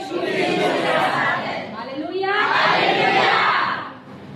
परमेश्वर आपको अकाल में भी तृप्त करने वाला। महंगाई चाहे कितनी भी आ जाए, जो परमेश्वर पर भरोसा करेगा वो कभी ना तो गिरेगा और ना कभी उसे किसी भली वस्तु की कभी घटी होगी, कभी नहीं होगी तो नहीं होगी। That's all. किंतु परंतु कुछ नहीं होगी तो नहीं होगी। ये मुंह से निकाले हुए शब्द आपके विश्वास को प्रकट करते हैं। परमेश्वर ने ये कहा है। परिस्थितियां क्या कहती है वो नहीं, वचन क्या कहता है ये, क्योंकि आपने आत्मा से जन्मे हैं और आत्मिक जहान में जीतने के लिए आपको वचन को बोलना जरूरी है। वचन को बोलना जरूरी है। बीमारियां आती हैं तो वचन को, बीमारी के लिए परमेश्वर ने ये नहीं कहा वचन में कि बीमारियों का नाम ले लेकर बीमारियां बीमारियां बीमारियां, मुझे ये दिक्कत, मुझे दिक्कत, मुझे दिक्कत, मुझे दिक्कत, तो आप उसको और ज्यादा मजबूत कर रहे हैं। किसको? बीमारी को। परमेश्वर के विपरीत, क्योंकि हम संसार के नहीं हैं, हम संसार की जैसी बात नहीं करते। हम परमेश्वर से जन्मे हैं और हम परमेश्वर की बात करते हैं। हम परमेश्वर की शब्दों के वचन की बात करते हैं। क्यों? क्योंकि हम परमेश्वर से जन्मे हैं। किससे जन्मे हैं? परमेश्वर से। और यदि परमेश्वर से जन्मे हैं तो परमेश्वर के वचन जो परमेश्वर ने दिए वो हमें बोलने हैं। Hallelujah, hallelujah. एक दिन मैं वचन का मनन कर रही थी और मैं आपको बताऊं, मैं अपने ऑफिस में भी और जगह में कभी भी वचन का मनन करने लगती हूँ। मुझे जाने में 33 किलोमीटर, 33 किलोमीटर मेरा जाने का पड़ता है, 33 किलोमीटर मेरा आने का पड़ता है। देखने को तो बहुत दूर है और बहुत आने में होता है, लेकिन ये समय मैं परमेश्वर के साथ बिताती हूँ। ये समय मेरे लिए बहुत बढ़िया समय है, जिसमें मैं आराम से परमेश्वर के वचनों पर मनन कर पाती हूँ और परमेश्वर के वचन से भरती रहती हूँ। ध्यान देना, मैं परमेश्वर के वचन पर मनन करके मैं रोज नई ऊर्जा प्राप्त करती हूँ, रोज नई ऊर्जा प्राप्त करती हूँ। क्यों? क्योंकि परमेश्वर का वचन कहता है निरंतर निरंतर प्रार्थनाओं में लगे रहो। लिखा है निरंतर। मैं उस समय को भी अपने मन में परमेश्वर के वचन का मनन कर रही थी और मैं देख रही थी, प्रभु ये बाइबल आपने क्यों दी। मेरे मन में सवाल आ रहा था, प्रभु ये बाइबल आपने क्यों दी, सवाल आ रहा था। और मैं मनन कर रही थी कि परमेश्वर ये बाइबल दी, परमेश्वर ने आखिर क्यों, मेरे मन में आ रहा था। और मैं मन में विचार कर रही थी और परमेश्वर मेरे मन में उस समय बात कर रहा है। परमेश्वर दिखा रहा था कि मैंने अपना सारा राज्य इस बाइबल के द्वारा तुम्हारे बीच में दे दिया। सारा राज्य परमेश्वर ने इस बाइबल के द्वारा हमें दे दिया, हमें वारिस बना दिया। अगर हम संतान हैं, अगर कोई किसी की संतान है तो वारिस भी है। अगर कोई किसी का बेटा है तो उसकी संपत्ति का क्या है, वारिस भी है। मतलब पिता की संपत्ति बेटे को ट्रांसफर होगी और अधिकार है उसका, कानूनन अधिकार है उसका, है कि नहीं? इसका मतलब वारिस को पूरा अधिकार है उस संपत्ति पर। परमेश्वर की, आज हम परमेश्वर से जन्मे हैं। परमेश्वर ने कहा मैं अपने पुत्र और पुत्री होने का अधिकार देता हूं, दे दिया अधिकार, तो अब वारिस भी तो हो। वचन कहता है कि तुम क्या हो, वारिस। वारिस का नाम देता है परमेश्वर। और वारिस है तो वारिस नहीं खाली बैठने के लिए होते हैं, संपत्ति का इस्तेमाल करने के लिए होते हैं। किस लिए होते हैं? लेकिन कैसे इस्तेमाल कर सकते हैं? जब तक बच्चे छोटे हैं तब तक उस संपत्ति का इस्तेमाल नहीं कर पाएंगे। बच्चा छोटा है, इसे संपत्ति के बारे में, संपत्ति इसके नाम है लेकिन अभी इसे संपत्ति से कोई बेफिक्र है, पता ही नहीं है। लेकिन क्या ये अपने माँ बाप की संपत्ति का वारिस नहीं है? जैसे जैसे ये ग्रो करेगा, एक वो समय आएगा कि अपनी संपत्ति पर ये उस संपत्ति का इस्तेमाल करेगा और उसका पूरा भरपूर फायदा भी उठाएगा। Hallelujah, hallelujah. मसीह में भी लोग, बच्चे धीरे धीरे हम उसके बच्चे हैं। हमारी उम्र से परमेश्वर को कोई वास्ता नहीं, हम किस उम्र के हैं, लेकिन जब हम परमेश्वर से जन्मे हैं तो हम क्या कर रहे हैं, ग्रो हो रहे हैं, हम बढ़ रहे हैं। संपत्ति हमारे हाथ में है। पहले तो जानना जरूरी है कि हम परमेश्वर के बच्चे हैं, हम परमेश्वर के बेटा और बेटी हैं और धीरे धीरे करके वो संपत्ति का हम इस्तेमाल करना सीख जाने लगते हैं। जैसे जैसे वो बड़े होने लगेंगे वैसे वैसे उस संपत्ति का सही से इस्तेमाल करना सीख जाते हैं। और परमेश्वर इसलिए कहता है कि मैंने तुम्हें सारा अधिकार दिया है। क्या दिया है? सारा अधिकार दिया। अब आज आप अपने मुंह से बोले, परमेश्वर ने मुझे सारा अधिकार दिया है। परमेश्वर ने मुझे सारा अधिकार दिया है। फिर से, परमेश्वर ने मुझे सारा अधिकार दिया है। सांप और बिच्छू को रोकने के लिए, और शैतान की सारी युक्तियों पर मुझे अधिकार दिया, मुझे अधिकार दिया। हालेलुया। परमेश्वर ने आपको अधिकार दिया। लेकिन यदि आपको अधिकारों का पता नहीं होगा तो आप उसका इस्तेमाल नहीं कर पाएंगे। यदि आपको उसके अधिकारों को इस्तेमाल करना नहीं आएगा तो आप उसको अपने जीवन में उसका फायदा नहीं उठा पाएंगे। और इसीलिए परमेश्वर चाहते हैं कि हम उसके अधिकारों का इस्तेमाल करना सीखें। जो अधिकार परमेश्वर ने हमें दिए हैं, यदि हम बाइबल नहीं पढ़ते हैं, ध्यान देना, बहुत से लोग बाइबल पढ़ते नहीं हैं। जो पढ़ते हैं उनमें से बहुत कम लोग ऐसे होते हैं जो बाइबल स्टडी करते हैं। उनमें से बहुत ही कम लोग होते हैं जो बाइबल को एक्चुअली में स्टडी करते हैं। पढ़ने वाले भी मिल जाएंगे बाइबल को, लेकिन स्टडी करने वाले वेरी लेस, बहुत कम लोग हैं जो वचन को समझेंगे, वचन में क्या कहता है, परमेश्वर यहाँ पर आखिर क्या बोलता है, आखिर क्या लिखा हुआ है यहाँ पर। जब उन वचनों को हम स्टडी करते हैं तो हम उसके प्रकाशन से, उसकी लाइट से भर जाते हैं। फिर एक वचन ही बहुत ही ज्यादा महत्वपूर्ण हो जाता है। Hallelujah, hallelujah. मैंने एक वचन मेरे सामने आया और एक ऐसा वचन आया जिसने मुझे अंदर से एक्चुअल में बिल्कुल हिला के रख दिया था। जाने मैंने कितनी बार वचन पढ़े और एक दिन मैं प्रदीप भैया के घर पर अचानक से चली गई और उन्हें पता नहीं था मैं उनके घर पर आ रही हूँ, और परमेश्वर ने दिल में डाला और तुरंत मैं उनके घर पर चली गई। और परमेश्वर ने उसी दिन मुझे एक वचन दिया, और वो वचन ऐसा था कि मैं उसका मनन करते करते मैं बड़े ही आनंद कर रही थी। मैंने बहुत सारा नहीं पढ़ा, केवल एक वचन ने मुझे अंदर आनंद से भर दिया, जो मैं आज आप लोगों को शेयर करना चाहती हूँ। और मैंने आप लोगों से हो सकता है कभी कभार शेयर भी किया हो, लेकिन हम पढ़ते हैं 8वां अध्याय भजन संहिता और उसकी 4थी आयत से लेकर हम देखते हैं, 4थी आयत से पढ़ेंगे हम और 6ठी आयत तक। आइए। तो फिर मनुष्य क्या है हाँ। कि तू उसका स्मरण रखे, हाँ।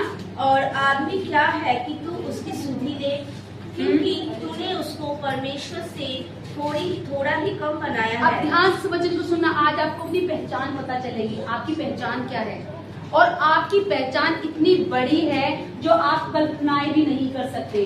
आपके पास कितना बड़ा अधिकार है, क्या आपको परमेश्वर ने दिया है, आप कल्पनाएं भी नहीं कर सकते। परमेश्वर का वचन कहता है कि मनुष्य क्या है कि तू उसको याद रखे, उसको स्मरण करे। आदमी क्या है कि तू उसकी सुधि ले। लिखा है क्योंकि तूने उसको परमेश्वर से थोड़ा ही कम बनाया है। परमेश्वर से, स्वर्ग के परमेश्वर से मनुष्यों को थोड़ा ही कम बनाया है। परमेश्वर ने अपने स्वरूप में हमें तैयार किया है, अपने स्वरूप में तैयार किया है, अपनी महिमा के लिए रचा है। और यहाँ पर जो लिखा है कि और महिमा और प्रताप का मुकुट उसके सिर पर रखा है। किसके सिर पर? मनुष्य के सिर पर। और तूने उसे अपने हाथों के कार्यों पर प्रभुता दी है। परमेश्वर के कार्यों पर, उसके हाथों के कार्यों पर मनुष्यों को प्रभुता दी गई है। मतलब उसे कंट्रोल दिया गया है, उसे इस्तेमाल करने की ताकत दी गई है, उसे कार्य करने की ताकत दी गई है। ये परमेश्वर ने मनुष्यों के लिए किया। जो मनुष्य अवेयर नहीं है, रोते रहते हैं, मांगते रहते हैं, प्रभु ऐसा कर दे, परमेश्वर ऐसा कर दे। यहाँ परमेश्वर कह रहा है मैंने तुझे सारा अधिकार दे दिया। यहाँ परमेश्वर कहता है कि तू परमेश्वर से थोड़ा ही कम है। यहाँ परमेश्वर अधिकार देते हैं इतना बड़ा कि जो परमेश्वर हमें सामर्थ्य बनाने के लिए बात करता है। और लिखा है कि तूने उसके पांव तले सब कुछ कर दिया है। पांव के तले किसके? हम मनुष्य। अब इस वचन को आपने अपना बनाना है। क्या बनाना है? अपना बनाने के लिए कैसे करना है? आइए मेरे पीछे पीछे आप लोग बोलेंगे। कैसे? क्योंकि परमेश्वर ने मुझे खुद से थोड़ा ही कम बनाया है, और महिमा और प्रताप का मुकुट मेरे सर पे रखा है। परमेश्वर ने अपने हाथों के कार्यों पर प्रभुता मुझे दी है। परमेश्वर ने मेरे पांव के तले सब कुछ कर दिया है। अब ये वचन आपका हो, आपने पढ़ा, लेकिन जब आपने इसे अपने लिए बोल दिया, अपने लिए केवल वचन को आपने जो पढ़ा कि परमेश्वर ऐसा करता है, परमेश्वर वैसा करता है। अभी हमने वचन बोला यहोवा मेरा चरवाहा है, मुझे कोई घटी ना होगी। वहीं पर जब आपने उसे अपने मुंह से अपने लिए बोल दिया तो वो वचन आपकी लाइफ में एक्टिव हो गया। वो वचन आपके लाइफ में एक्टिव हो गया और वो वचन अब आपके जीवन में पूरा होगा। यदि परमेश्वर का वचन कहता है कि प्रताप और महिमा का मुकुट उसने सिर पर रखा है, और यदि आप अपने लिए उसको बोलते हैं तो वो आपके सर पर ही है। परमेश्वर ने दी है प्रभुता, परमेश्वर ने दी है वो महिमा का सागर। आज वो हमारे जीवन में है। आज परमेश्वर हमसे बात करते हैं और हमें परमेश्वर क्या हमें तैयार करते हैं, वचन में लिखा है कि जो जीत होती है, जीत यहोवा ही की ओर से मिलती है, लेकिन जीतने के लिए युद्ध की तैयारी और मंत्रियों की जरूरत पड़ती है, बहुत से मंत्रियों की जरूरत पड़ती है। परमेश्वर ने कहा कि सारे जगत में जाओ, सुसमाचार सुनाओ। परमेश्वर किसके लिए कहा? एक को कहा, दो को कहा। अच्छा, तुम में से 4 जा सकते हो, बाकी 4 तुम नहीं जा सकते। अच्छा, पीछे वाले जा सकते, भाई लोग जा सकते हैं, बहनें लोग नहीं जा सकते। अच्छा, बच्चे जा सकते हैं, बुजुर्ग लोग नहीं जा सकते। क्या परमेश्वर का वचन ये कहता है? नहीं। परमेश्वर ने सबके लिए जिम्मेदारी दी है, सबके लिए। लेकिन जो उस जिम्मेदारी को रिसीव करता है, लेता है अपने जीवन में, वो उस कार्य को पूरा करता है। जो रिसीव करता है वो पूरा करता है, क्योंकि जो वचन सुनेगा, जो वचन को ग्रहण करेगा और अपने जीवन में उसके अकॉर्डिंग कार्य करेगा, वो उसका फल भी देखेगा और उसे अपने जीवन में बढ़ता हुआ भी देखेगा। हालेलुया। आज परमेश्वर हमसे जो ये बात करते हैं, हमें बताते हैं। देखिए जहां पर, कहां पर लिखा हुआ है, आइए हम रोमियो की पत्री 8 के 17 में पढ़ेंगे। रोमियो की पत्री 8 के 17 में देखेंगे हम।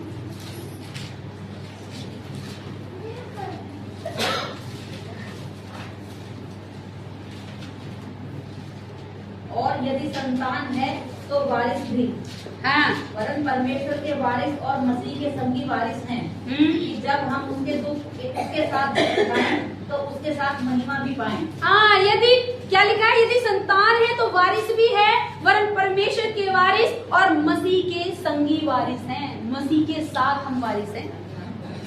अगर यीशु मसीह को इकलौता पुत्र कहा तो वो इकलौता पुत्र एक बीज के रूप में आया, वो जमीन में गया, वो कब्र में गया, और वो क्या लिखा हुआ है? जैसे बीज सड़ता अंदर जाता है, यीशु मसीह भी 3 दिन तक उस कब्र में रहे, और जब वो उगे तो जाने कितने सारे पुत्र और पुत्रियों को तैयार कर दिया। हालेलुया। जाने कितने सारे पुत्र और पुत्रियों को तैयार कर दिया, और इसीलिए आज हम उस परमेश्वर के पुत्र और पुत्री गिने जाते हैं, क्योंकि परमेश्वर ने एक ऐसा बीज बोया, अपना पुत्र भेजा संसार में, कि उस पुत्र के द्वारा, जो यीशु मसीह के नाम से हम बपतिस्मा लेते हैं, उस पुत्र के द्वारा जो जन्मे, वो क्या हुए? अब शुरुआत में क्या हुई? एक आदम और हव्वा संसार में था, उनसे क्या हुए? आदम और हव्वा से बच्चे पैदा हो गए, आगे बढ़ते चले गए, संसार में बढ़ते चले गए, भीड़ बढ़ गए और लोग बढ़ते चले गए। एक वो जो संसार में शरीर से आया, लेकिन एक वो फिर बेटा आया जो आत्मा से आया। जब आदम से बच्चे जन्म लिए तो शरीर में लोग जन्म ले रहे थे, लेकिन जब आत्मा से वो यीशु मसीह संसार में आए और उससे जो जन्मे, अब हम आत्मा में, हम उसके बेटा और बेटी होने का अधिकार प्राप्त करते हैं। अब हम यीशु मसीह उस परमेश्वर से निकले तो अब हम परमेश्वर के संतान और परमेश्वर के पुत्र और पुत्री होने का अधिकार प्राप्त करते हैं। अब परमेश्वर के बेटा और बेटी फैल गए, ये बैठे हैं, फैल गए। एक आया, एक से उत्पन्न हुए, एक से इतने सारे उत्पन्न हो गए, पूरे वर्ल्ड के अंदर 70% से ज्यादा लोग यीशु मसीह को मानने वाले हैं। उसके बच्चे बढ़ रहे हैं, जन्म ले रहे हैं, जन्म लेते जा रहे हैं और बढ़ते जा रहे हैं, आकाश के तारागणों की तरह। हालेलुया।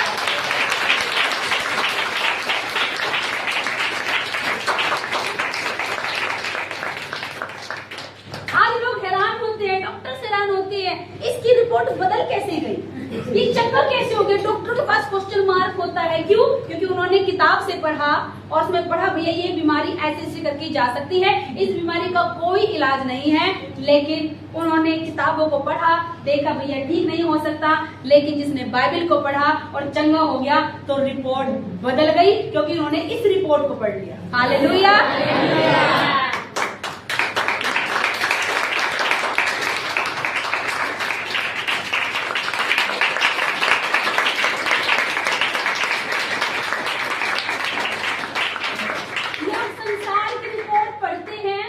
लेकिन हम स्वर्ग की रिपोर्ट पढ़ते हैं। लोग संसार की रिपोर्ट पढ़कर मर जाते हैं, लेकिन हम स्वर्ग की रिपोर्ट पढ़कर अनंत जीवन पाते हैं।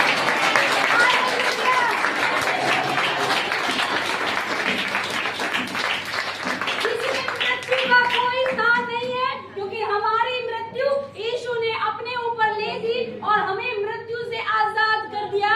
अब मृत्यु का डंक कहाँ रहा? अब मृत्यु का अधिकार कहाँ रहा? अब मृत्यु हमारे लिए नहीं बनी।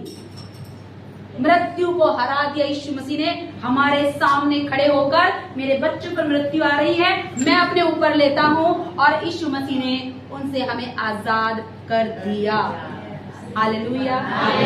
यीशु ने हमारे सारे दुखों को, सारी बीमारियों के अपने ऊपर ले लिया। अब बीमारी दुख भी हमारे नहीं है, उनको छोड़ दो, उनको भगाओ यीशु के नाम से, उनका भगाओ यीशु मसीह के वचन से कि मेरा और तुम्हारा कोई लेन देन है ही नहीं। बीमारियां तुम क्यों आ रही हो? मेरा तुम्हारा कोई लेन देन नहीं है। मैं तो आत्मा से जन्मी हूँ, मैं आत्मा से जन्मा हूँ, और जो आत्मा से जन्मे हैं वो परमेश्वर से जन्मे हैं, और परमेश्वर के राज्य में तो बीमारियां है ही नहीं। परमेश्वर के राज्य में तो चिंताएं है ही नहीं, तो मैं चिंता क्यों करूंगा? मैं चिंता क्यों करूंगी? मेरे परमेश्वर ने सारी चिंताएं अपने सर पर ले ली। मैं चिंता क्यों? मैं तो आजाद हूँ, मैं चिंता नहीं करूंगी। मैं तो वचन को बोलूंगी, मैं तो वचन को बोलूंगा, वचन से जीवंत होगा, क्योंकि मेरे परमेश्वर ने कहा है कि जो वचन पर मन लगाता है वो कल्याण पाता है, और पाता है, और पाता है, और नो डाउट, कोई शक नहीं है। और कल्याण पाता है तो 100% मेरा है। एक विश्वासी का क्या काम है, एक मसीह का क्या काम है? केवल अपने हृदय को तैयार करके, अपने कानों को तैयार करना, वचन सुने, हृदय को तैयार किया, वचन सुने, वचन गए, उसे आपने रिसीव किया और केवल बोला। रिसीव किया, बोला, ये दो काम आपके हैं। रिसीव करना, बोलना।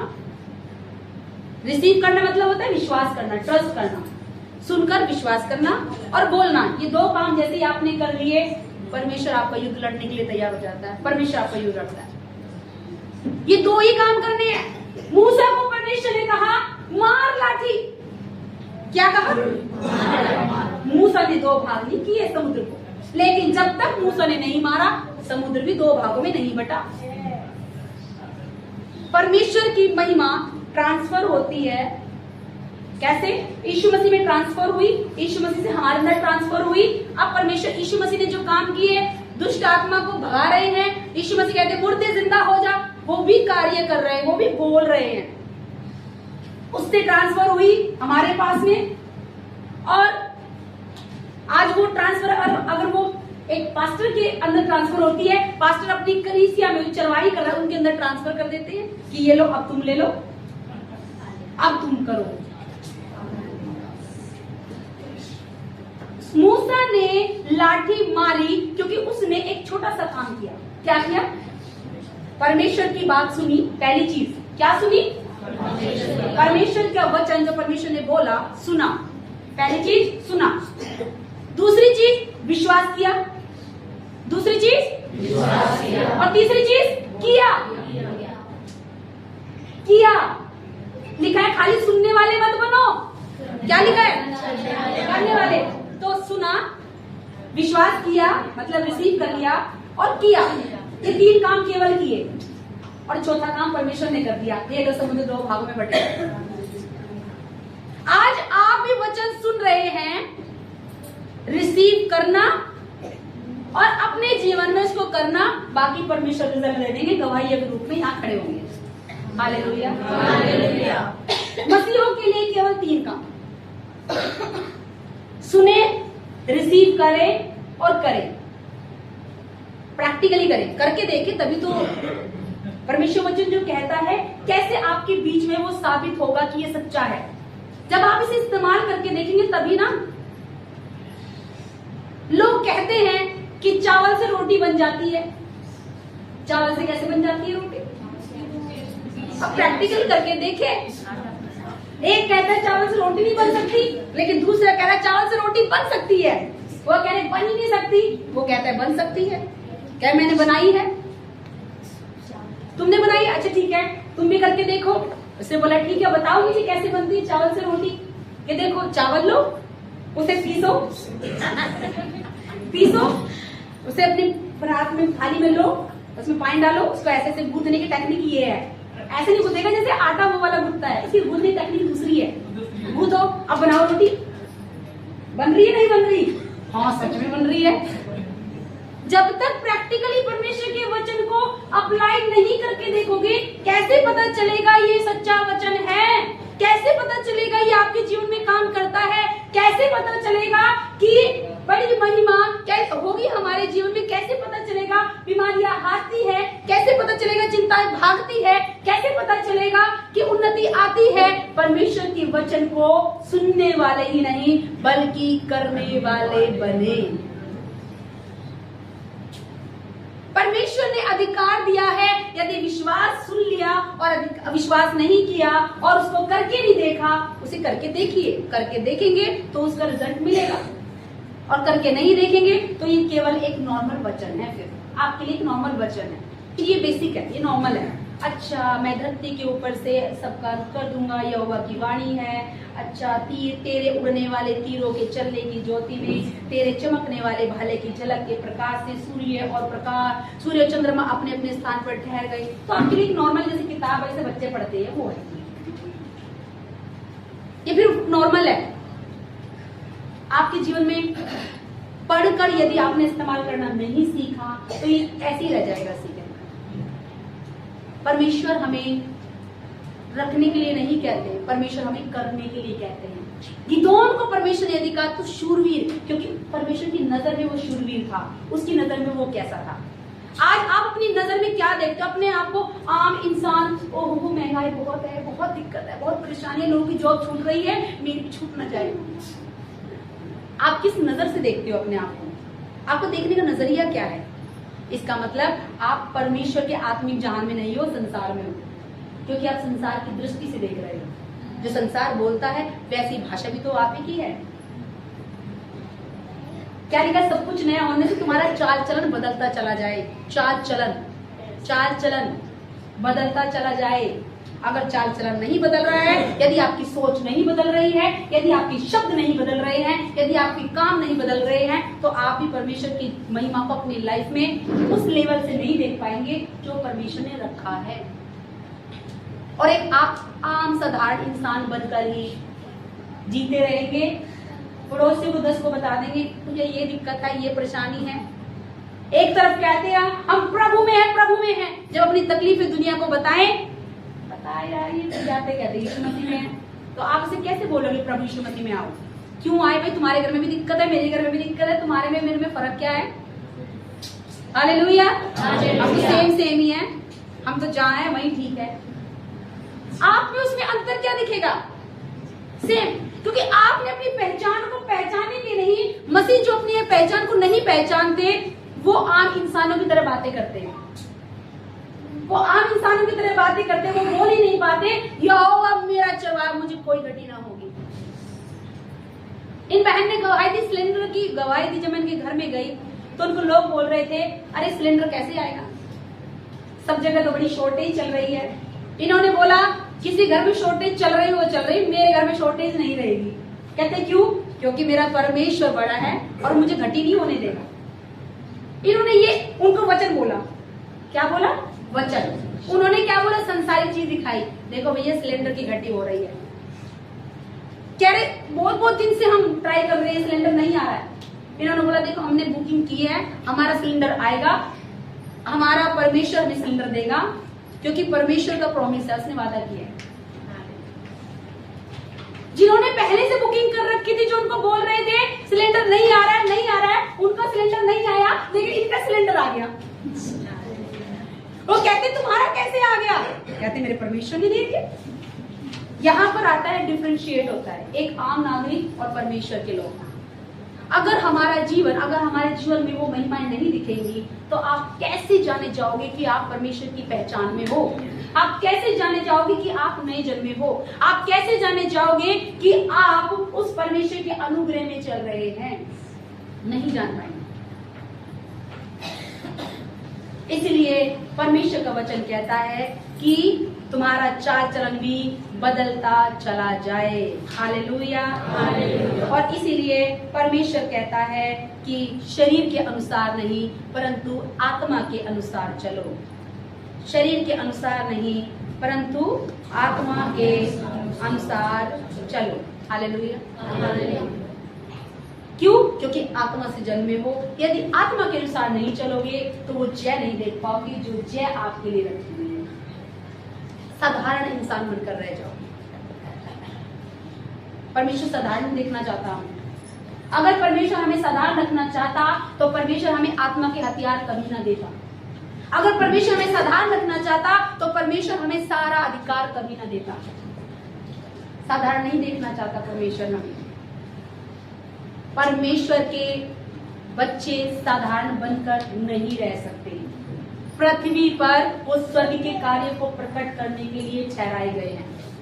पृथ्वी पर वो स्वर्ग के कार्यों को प्रकट करने के लिए ठहराए गए हैं कि दुनिया देखे। जब एलिया ने काम किया दुनिया ने देखा। जब शद्रक मेशक अबेदनगो को आग में डाला गया दुनिया ने देखा। लेकिन उन्होंने जो अपनी प्रार्थनाएं वो करते थे वो अपने कहा करते थे अकेले में बैठकर। जब दानियल प्रार्थना करता था पब्लिक में नहीं अकेले में, जो ताकत वो प्रार्थनाओं में पाता था वो पब्लिकली दिखाई दिया कि जब उसको शेरों की मांद में डाल दिया गया। उसकी अपनी पर्सनल प्रेयर, उसकी प्रेयर लाइफ ने उसके जीवन को परमेश्वर की महिमा के लिए तैयार किया। अगर वो प्रार्थनाओं में नहीं होता, अगर वो वचन में नहीं होता, अगर वो उसका मनन नहीं कर रहा होता, अगर वो प्रार्थनाएं नहीं कर रहा होता, परमेश्वर के प्रेम में एक अच्छा रिश्ता स्थापित नहीं करता तो शेर उसको खा चुके होते और उनकी हड्डियां भी ना बचती। क्योंकि इसका एग्जाम्पल था। दो चीज घटनाएं घटी यहाँ पर। एक दानियल जो परमेश्वर की प्रार्थनाएं करता था और परमेश्वर के वचन पर मन लगाता था और ईमानदारी से चलता था, परमेश्वर के अनुसार अपने जीवन की शैली को जीता था। जब वो शेर की भूखे शेरों की मांद में डाला गया, लिखा है कि भूखे शेरों का मुंह बंद हो गया, वो खा नहीं पाए इसको। एक चीज। दूसरी घटना क्या घटी? जब उसे राजा दारा सिंह ने बाहर निकाल दिया, राजा दारा ने जब उसे बाहर निकाल लिया, अगले दिन सुबह पूरी रात वो वहां पर रहा और उसने कहा क्या तेरे परमेश्वर ने तुझे बचाया? अंदर से आवाज आती हाँ प्रभु मैं ठीक हूँ। वो सुनकर बड़ा हैरान, उसे बाहर निकाला गया और जिन्होंने उसके खिलाफ युक्ति की थी। यहाँ पे परमेश्वर का वचन पूरा होता है। कहा है याकूब के घराने को जो आशीष देगा, उस अब्राहम के घराने को जो आशीष देगा उसे आशीष मिलेगी और जो उसे श्राप देगा उसे श्राप मिलेगा। यहाँ पर जिसने दानियल के ऊपर बुरी नजर डाली, दानियल तो बच गया, लेकिन जो फंदा उन्होंने दानियल के लिए तैयार किया था, कहा इनके पूरे परिवार को उसमें डाल दो। जैसे ही डाले, शेरों ने कहते गिरने भी नहीं दिया, नीचे गिरने भी नहीं दिया, लपक कर उनको झपट लिया और लिखा है कि हड्डियां तक चबा गई। ध्यान रखिए, आपके खिलाफ यदि कोई दुश्मन खड़ा होता है, आपके विरोध में यदि कोई खड़ा होता है, फंदे कितने लगा ले, वो फंदों में खुद फंसेगा, क्योंकि परमेश्वर हमारा गवाह है। जो आपको आशीष देंगे, जो आपको आशीष देंगे, जो कहेंगे प्रभु उनको बहुत अच्छे आशीष देंगे, ध्यान रखना उनको आशीष मिलेगी। और यदि कोई आपको श्राप देगा, यदि आपके लिए बुरी बुरी योजनाएं करेगा, वचन बताता है वो खुद उसमें गिरेगा, वो खुद श्रापित होगा, क्योंकि श्राप लौटकर उसी के पास चला जाएगा। इसलिए लिखा है याकूब के घराने पर कोई जादू टोना भी काम नहीं करेगा। यहाँ पर एक और घटना ऐसी हुई जिसमें हम दोनों में डिफरेंस देखते हैं। एक और घटना हुई कि जब एस्तर रानी थी, एस्तर रानी के समय पर जब मोर्दके उसका जो भाई था, उनके खिलाफ षड्यंत्र रचा गया। एक ऐसा फंदा तैयार किया गया कि ये परमेश्वर को मानते हैं, उनके खिलाफ तैयार किया गया कि इनको तो भैया हम फांसी के ऐसी जगह लटकाएंगे, चौराहे पर जहां पब्लिक देखेगी, और इनके सारे घराने को नाश कर दिया जाएगा।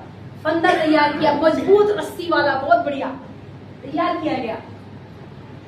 लेकिन परमेश्वर के लोगों की पहचान क्या है? प्रकट होती है। फंदा तैयार किया मोर्दके के लिए। और जो घटना वहां पर घटी, जब आप पढ़ते हैं एस्तर उसमें जाकर देखते हैं तो देखते हैं कि उस फंदे में मोर्दके तो लटकाया नहीं गया, लेकिन वही लटकाए गए जिन्होंने वो फंदा तैयार किया।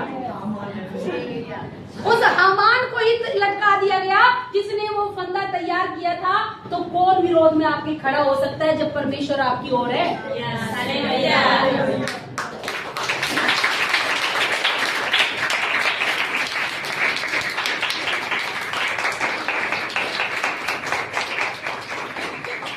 अपने मुंह से अंगीकार करें कि जब परमेश्वर मेरे साथ है, सभी लोग एक साथ बोलेंगे, सभी लोग, जब परमेश्वर मेरे साथ है, मनुष्य मेरा क्या कर सकता है? जब परमेश्वर मेरे साथ है तो मनुष्य मेरा क्या कर सकता है? क्योंकि यहोवा मेरी ओर है, इसलिए जीत मेरी है। हालेलुया, आपकी जीत है। आपके दुश्मन बैरी भी खड़े हो गए ना, आपसे आपके ऊपर प्रबल नहीं होंगे। वचन में लिखा है, बोल दीजिए। यदि आपको दिख रहा है कोई आपके लिए बुरी बुरी कल्पनाएं करे, वचन बोलिए, वचन बोलिए, कहें कि परमेश्वर मेरी ओर है, मनुष्य मेरा क्या कर सकता है? कोई मेरा बिगाड़ नहीं सकता। यदि वो मुझे आशीष देंगे तो उनको आशीष पलट के मिलेगी, यदि वो मुझे श्राप देंगे पलट कर श्राप उनको मिलेगा। ये घटनाएं ऐसी घटी जो बताती हैं जब एक इंसान परमेश्वर के साथ है और एक इंसान संसार में है।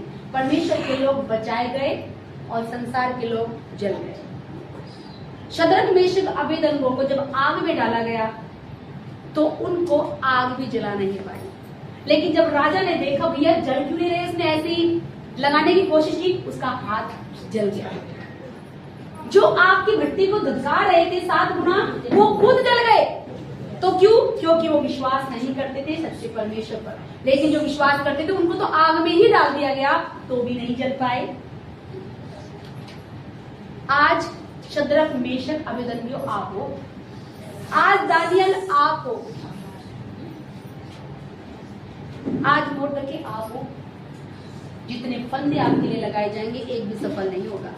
शैतान की युक्ति आपके ऊपर प्रबल नहीं होगी, शैतान की युक्ति आपके ऊपर प्रबल नहीं होगी, क्योंकि यहोवा परमेश्वर आपकी ओर है, आपकी साइड में खड़ा हुआ है, आपकी साइड में खड़ा हुआ है।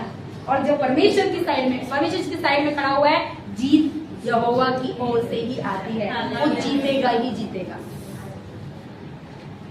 इसलिए संसार की तरह से देखना बंद करें, अपनी आंखों को परमेश्वर के वचन से देखना शुरू करें। अपने मुंह के शब्द संसार की तरह मत निकालिए। वचन क्या कहता है इस पर मनन कीजिए, वचन क्या कहता है आपके विषय में उस पर ध्यान दीजिएगा, क्योंकि परमेश्वर ने आपको पर खुद से थोड़ा ही कम बनाया है। वचन पर ध्यान दीजिए, और जो वचन पर मन लगाता है वो क्या पाता है? क्या पाता है? कल्याण पाता है। परमेश्वर कह रहा है ये बात, उसका वचन कहता है, और वचन कहता है होता है, वचन कहता है तो होता है, क्योंकि वचन कहता है। आकाश पृथ्वी टल जाएंगे, लेकिन जो लिखा है वो नहीं टलेगा, वो नहीं टलेगा। आकाश भी हट जाएगा अपनी जगह से, धरती हट जाएगी अपनी जगह से, लेकिन जो लिखा है वो कभी नहीं हटेगा। सदा की वाचा परमेश्वर ने हमसे बांधी है, सदा की वाचा कि संसार के अंत तक मैं तेरा साथ कभी नहीं छोड़ूंगा। इसलिए निराश क्यों हो जाते हैं परिस्थिति को देखकर? निराश होना छोड़ दीजिए। निराशा में यदि गए तो हम परमेश्वर की महिमा को अपनी लाइफ में एक टेस्टिमनी के रूप में कभी नहीं देख पाएंगे। निराशा आई तो वचन क्या कहता है बोले। निराशा आई तो उस समय पर हमें क्या बोलना है, कैसे शैतान का सामना करना है। तकलीफें आई, उसका सामना कैसा करना है। जो ट्रेनिंग आप लोग लेते हो परमेश्वर के वचन से, उसे अपने जब बैटल फील्ड में आप जाते हो, युद्ध के क्षेत्र में आप जाते हो, यहाँ तो ट्रेनिंग है, लेकिन जब इससे बाहर निकलेंगे तो युद्ध का क्षेत्र है, आप जीतते कैसे हो? क्योंकि संसार के लोग जो हो सकता है आपको बुरा भला कहे, हो सकता है आपसे जलन रखते हो सकता है आपसे बैर रखते हो सकता है आपके लिए बुरी बुरी युक्ति गढ़ते हो, लेकिन ध्यान रखना जो परमेश्वर के लोग होते हैं वो उनका, और परमेश्वर जो लोग नहीं होते उनका, दोनों का आप एग्जाम्पल देख सकते हो। हालेलुया। हालेलुया। इसलिए वचन पर मन लगाना कल्याण लेकर आता है, जय लेकर आता है, प्रशंसा लेकर आता है, तारीफ लेकर आता है, बढ़ोतरी लेकर आता है, चंगाई लेकर आता है, उन्नति लेकर आता है। और ये सब चीजें कहाँ मिलेंगी? इसमें। कहाँ मिलेंगी? यहाँ पर। इसलिए परमेश्वर के वचन को अपने जीवन का पहला स्थान दे दीजिए, अपने दिल में पहला स्थान दे दीजिए कि जो वचन मुर्दों को जिंदा करने की ताकत रखता है वो वचन आज मेरी जुबान से निकलता है। Hallelujah, hallelujah. वो वचन जो आज आपसे बात करता है। अब यहाँ पर हम देखते हैं परमेश्वर का वचन, एक और हम भरेंगे, आइए पढ़ेंगे। और याकूब की पत्री 3 उसका 10 से 11। याकूब की पत्री 3 उसका 10 से 11। एक ही मुंह से धन्यवाद और श्राप दोनों निकलते हैं। हे मेरे भाइयों, ऐसा नहीं होना चाहिए। क्या सोते के एक ही मुंह से मीठा और खारा जल दोनों निकलता है? हे मेरे भाइयों, क्या अंजीर के पेड़ में जैतून या दाख की लता में अंजीर लग सकते हैं? बस अब यहाँ पर हमें देखना है कि ये मुंह है हमारा, क्या है? इधर देखिए, ये क्या है? मुंह है। इस मुंह से लोग गालियां भी निकालते हैं, इस मुंह से लोग गंदी बातें भी निकालते हैं, इस मुंह से लोग शराब भी निकालते हैं, इस मुंह से लोग बेटा जिंदा रहे, बेटा लंबी उम्र पाए, बेटा फलो फूलो, सदा सुहागन रहो, इस मुंह से वो भी निकलते हैं, इसी मुंह से गालियां भी निकलती हैं। इसी मुंह से दोनों चीज आपकी लाइफ में, आपके मुंह से क्या निकलना है ये आपको देखना है। आपके अंदर जो आपकी पहचान है, यदि आप अपनी पहचान को ना भूलो तो आप उस परमेश्वर के वचन को अपने जीवन में फलवंत कर सकते हो इस मुंह के द्वारा। यदि हम दोनों चीजों को निकालते हैं तो आधे हम परमेश्वर में हैं, आधे हम संसार में हैं। हम दोनों चीजें कर रहे हैं। पहचान भूल जाते हैं उस समय पर जब मुंह से बुरी बुरी बातें निकलती हैं, जब मुंह से चुगलियां निकलती हैं, जब मुंह से बुराइयां निकलती हैं।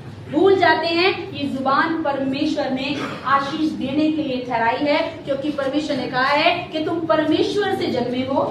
लिखा है तुम परमेश्वर से जन्मे हो और आशीष देने के लिए ही ठहराए गए हो। केवल किसके लिए? परमेश्वर से जन्मे हो। आज बोले, मैं परमेश्वर से जन्मा हूँ, मैं केवल आशीष देने के लिए ही ठहराया गया हूँ। आज आपके मुंह से यदि आपको कोई गलत कहता है, मुंह से केवल आशीष ही निकले, क्योंकि ध्यान रखना आपकी पहचान है, आप परमेश्वर से जन्मे हैं। मुंह से परमेश्वर की आशीष ही उसके लिए निकलनी चाहिए। और इसीलिए परमेश्वर हमारे इस मुख के द्वारा ही हम परमेश्वर की तारीफ कर सकते हैं, प्रशंसा कर सकते हैं और हम प्रार्थना भी करते हैं। Hallelujah, hallelujah. ये मुंह से परमेश्वर कहता है, मैं तुम्हारे मुंह के शब्दों का सृजनहार हूँ। जो तुम श्राप निकालोगे तो श्रापित हो जाएगा, तुम तारीफ वो निकालोगे, प्रशंसा निकालोगे, प्रशंसा की जाएगी, तुम आशीष दोगे तो आशीष होगी। तो जो मुंह से निकालोगे वो होगा। इसलिए परमेश्वर ने हमारी पहचान हमें बता दी, परमेश्वर ने हमारे कार्य हमें बता दिए, परमेश्वर ने आत्मिक हथियार हमारे जीवन में दे दिए। परमेश्वर ने हमें कहा बलवंत हो जा, बलवंत होने के लिए ठहरा दिया। अब जब आप यहाँ की इस ट्रेनिंग से बाहर निकलते हैं और युद्ध क्षेत्र आता है, तब आप क्या बोलते हैं, कैसे व्यवहार करते हैं, कैसे काम करते हैं, क्या सोच रखते हैं, वो बाहर जाके युद्ध के क्षेत्र में पता चलेगा कि आपने कितना सीखा। वही प्रकट करेगा आपने कितना सीखा। जब आप यहाँ से बाहर जाएंगे, जब संसार में जाएंगे, तो आपने कितना सीखा, आप उसको इस्तेमाल कर रहे हो कि नहीं कर रहे हो, अब ये तब दिखेगा। तब देखेगा मेरी बेटी, ये मेरा बेटा सीखा तो था, अब ये क्या कर रहा है। 24 घंटे का परमेश्वर जो कहता है कि वो न कभी सोता है न कभी ऊँघता है। लिखा है कि मेरी आंखें धर्मियों पर लगी रहती हैं, मेरे कान धर्मियों की दुहाई की ओर लगे रहते हैं कि जब हम प्रार्थना करते हैं तब तो परमेश्वर सुन ले, लेकिन जब हम किसी को बुरा भला या चुगली कर रहे हैं, क्या तब परमेश्वर नहीं सुनेगा? तो उस समय वो कान बंद कर ले, ओहो कोई बात नहीं, बोलने दो। वही प्रकट करेगा कि आपने क्या सीखा। बाहर जब आप जाएंगे अपने दोस्तों में, अपने रिश्तेदारों में, अपने परिवार में, तब आप कैसा बिहेव करते हो, तब आप हारा हुआ बिहेव करते हो, बहुत दिक्कत है। या आप ताकतवर करते हो, अरे परमेश्वर मेरे साथ है, विपत्ति मेरा कुछ नहीं बिगाड़ पाएगी। देखते हैं कि आप क्या करते हो। वही एक्चुअल में आपको प्रकट करेगा कि आपने क्या सीखा, आपके शब्द क्या हैं।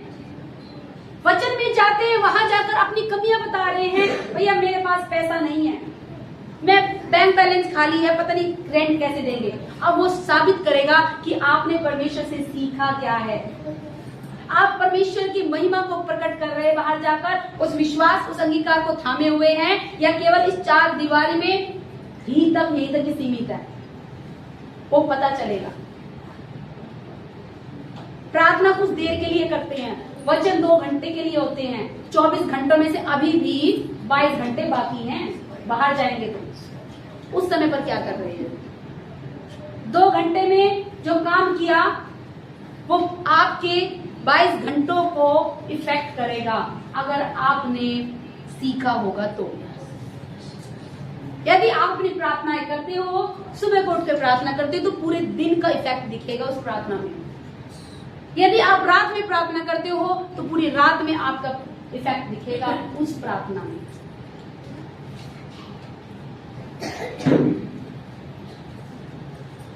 बेटा चार्ज लगाना इसको, माइक तो आज यहाँ पर जो भी वचन सुना आपने, क्षेत्र में तैयार करते हैं। ये तैयार करता है कि आपका जीवन कैसा होगा। आज आपको अपने मुंह से अंगीकार करना है और सब लोग एक मन होके अच्छी तारीफ, प्रशंसा परमेश्वर को देंगे, दिल से देंगे। ध्यान देना, परमेश्वर हमारे हृदय को देखता है, हमारे हृदय को जांचता और परखता है। अगर आप सच में जैसे परमेश्वर ने हमसे प्रेम किया, आज आप कहें परमेश्वर मैं भी आपसे प्रेम करता हूँ। आज दिल से, अपने दिल का अच्छा वाला, बिल्कुल सच्चा वाला, बिल्कुल वो जो बेस्ट बलिदान आपको परमेश्वर को देना है। आइए पीछे पीछे बोले और परमेश्वर को सबसे बेस्ट बलिदान दे, सबसे बेस्ट, जिसमें कोई भी मिलावट ना हो, जिसमें कोई भी भटकाव ना हो, जिसमें कोई भी डिस्ट्रैक्शन ना हो कि मेरे पड़ोस में कौन बैठा है, क्या कर रहा है। नहीं, पूरे दिल से, आत्मा से आज आपको अपना पूरा बलिदान परमेश्वर को देना है। आइए हम इस प्रार्थना करेंगे। प्रभु यीशु मसीह, मेरा हृदय तैयार है, जो आपसे बना है, मैं नया जन्मा हूँ, मैंने आपसे जन्म लिया है, मैं आपका बेटा और बेटी हूँ, मैं आपके राज्य का वारिस हूँ, जो अधिकार आपने मुझे दिया है, मैं उसे ग्रहण करता हूँ, अपने दिल से आपको धन्यवाद करता हूँ, अपनी पहचान को पहचानता हूँ, आपके प्रेम को ग्रहण करता हूँ और अपने प्रेम को आपके ऊपर उड़ेलता हूँ। आप एक अच्छे पिता हैं, आप एक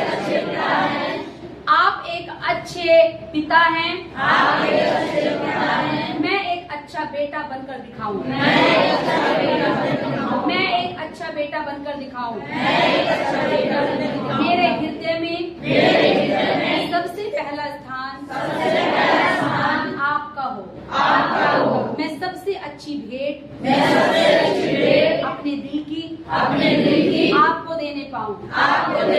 मैं अपने हर एक कामों में पहला स्थान आपको देने पाऊं। अपने समय में, अपने धन में, अपने मन में, परिवार में सबसे पहला स्थान मैं आपको देने पाऊं, क्योंकि आप योग्य हैं, आप योग्य हैं, आप तारीफ के योग्य हैं, आप धन्यवाद के योग्य योग्य हैं और आज अपने हृदय को बलिदान के रूप में सच्चाई से आनंद से आपको देता हूँ और मैं विश्वास करता हूँ कि जो वचन आपने मुझे दिए आज मैं इसे रिसीव करता हूँ।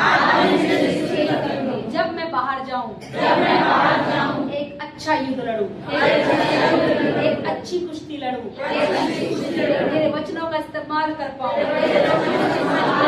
मेरी जुबान से विश्वास के साथ में मेरे वचन निकले, मैं दबे कुचलों को तेरा वचन देने पाऊं, निराशाओं में मेरी आशीषों को देने पाऊं, मेरी आशाओं को भरने पाऊं, अपने आप को बचाते हुए बहुत सारी आत्माओं को बचाने वाला बनूं। तेरा राज्य बढ़े, तेरा राज्य बढ़े, तेरा राज्य बढ़े, क्योंकि यीशु मुझ में रहता है, मुझ में रहता है। मैं भी यीशु हूँ, मैं भी यीशु हूँ, मैं भी यीशु के काम करूँगा, मैं यीशु के कामों को प्रकट करूँगा, मैं परमेश्वर के वचन को प्रकट करूँगा, मैं फलदायी वृक्ष बनूंगा, कभी ना गिरूंगा, क्योंकि गिरना मेरे लिए नहीं रखा गया, हार मेरे लिए नहीं बनी, केवल जय मेरे लिए बनी और मैं जयवंत होता हूँ तेरे वचन के द्वारा। आज से मैं मनन करूंगा तेरे वचनों पर, संसार क्या कहता है उस नजर से नहीं, मेरी अपनी बुद्धि क्या कहती है उस नजर से नहीं, आपका वचन जो कहता है उसे देखूंगा, आपका वचन जो कहता है मैं उससे बोलूंगा, आपका वचन जो कहता है मैं उससे करूंगा, जैसा कार्य आपने किया मैं वो काम करूंगा और स्वर्ग के फलों को अपने जीवन में देखूंगा, अपने परिवार के जीवन में देखूंगा, क्योंकि मैं आशीषित हूँ, क्योंकि मैं आशीषित हूँ, मेरा परिवार आशीषित है, मेरा परिवार आशीषित है, मेरे परिवार के सदस्य आशीषित है, मेरे परिवार के सदस्य आशीषित है, ये कलीसिया आशीषित है, ये कलीसिया आशीषित है, जहाँ पर मैं तेरा भोजन खाता हूँ ये कलीसिया मल्टीप्लाई हो रही है,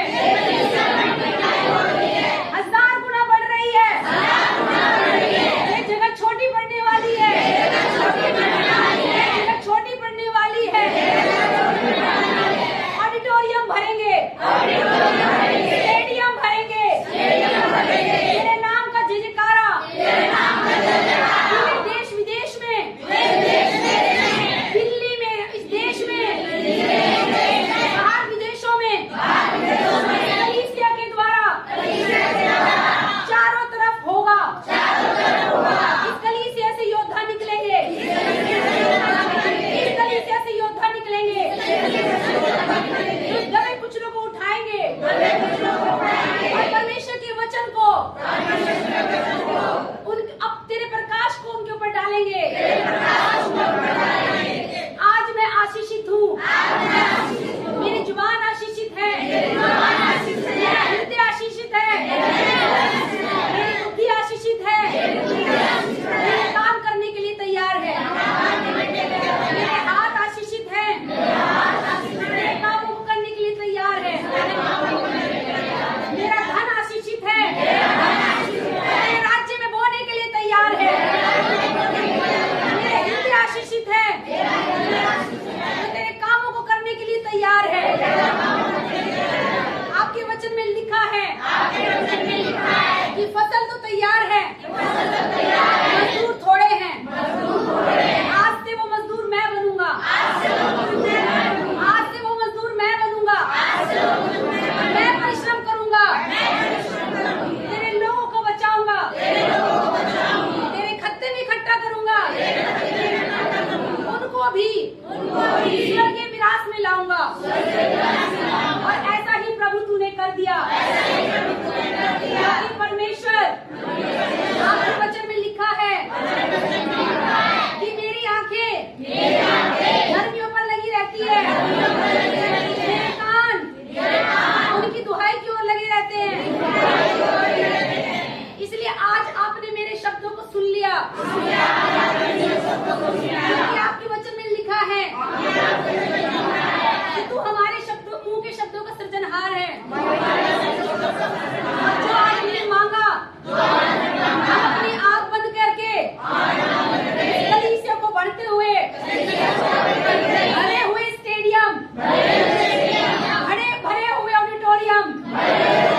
और बहुत सारी आत्माओं को बचाने वाला ठहरूंगा।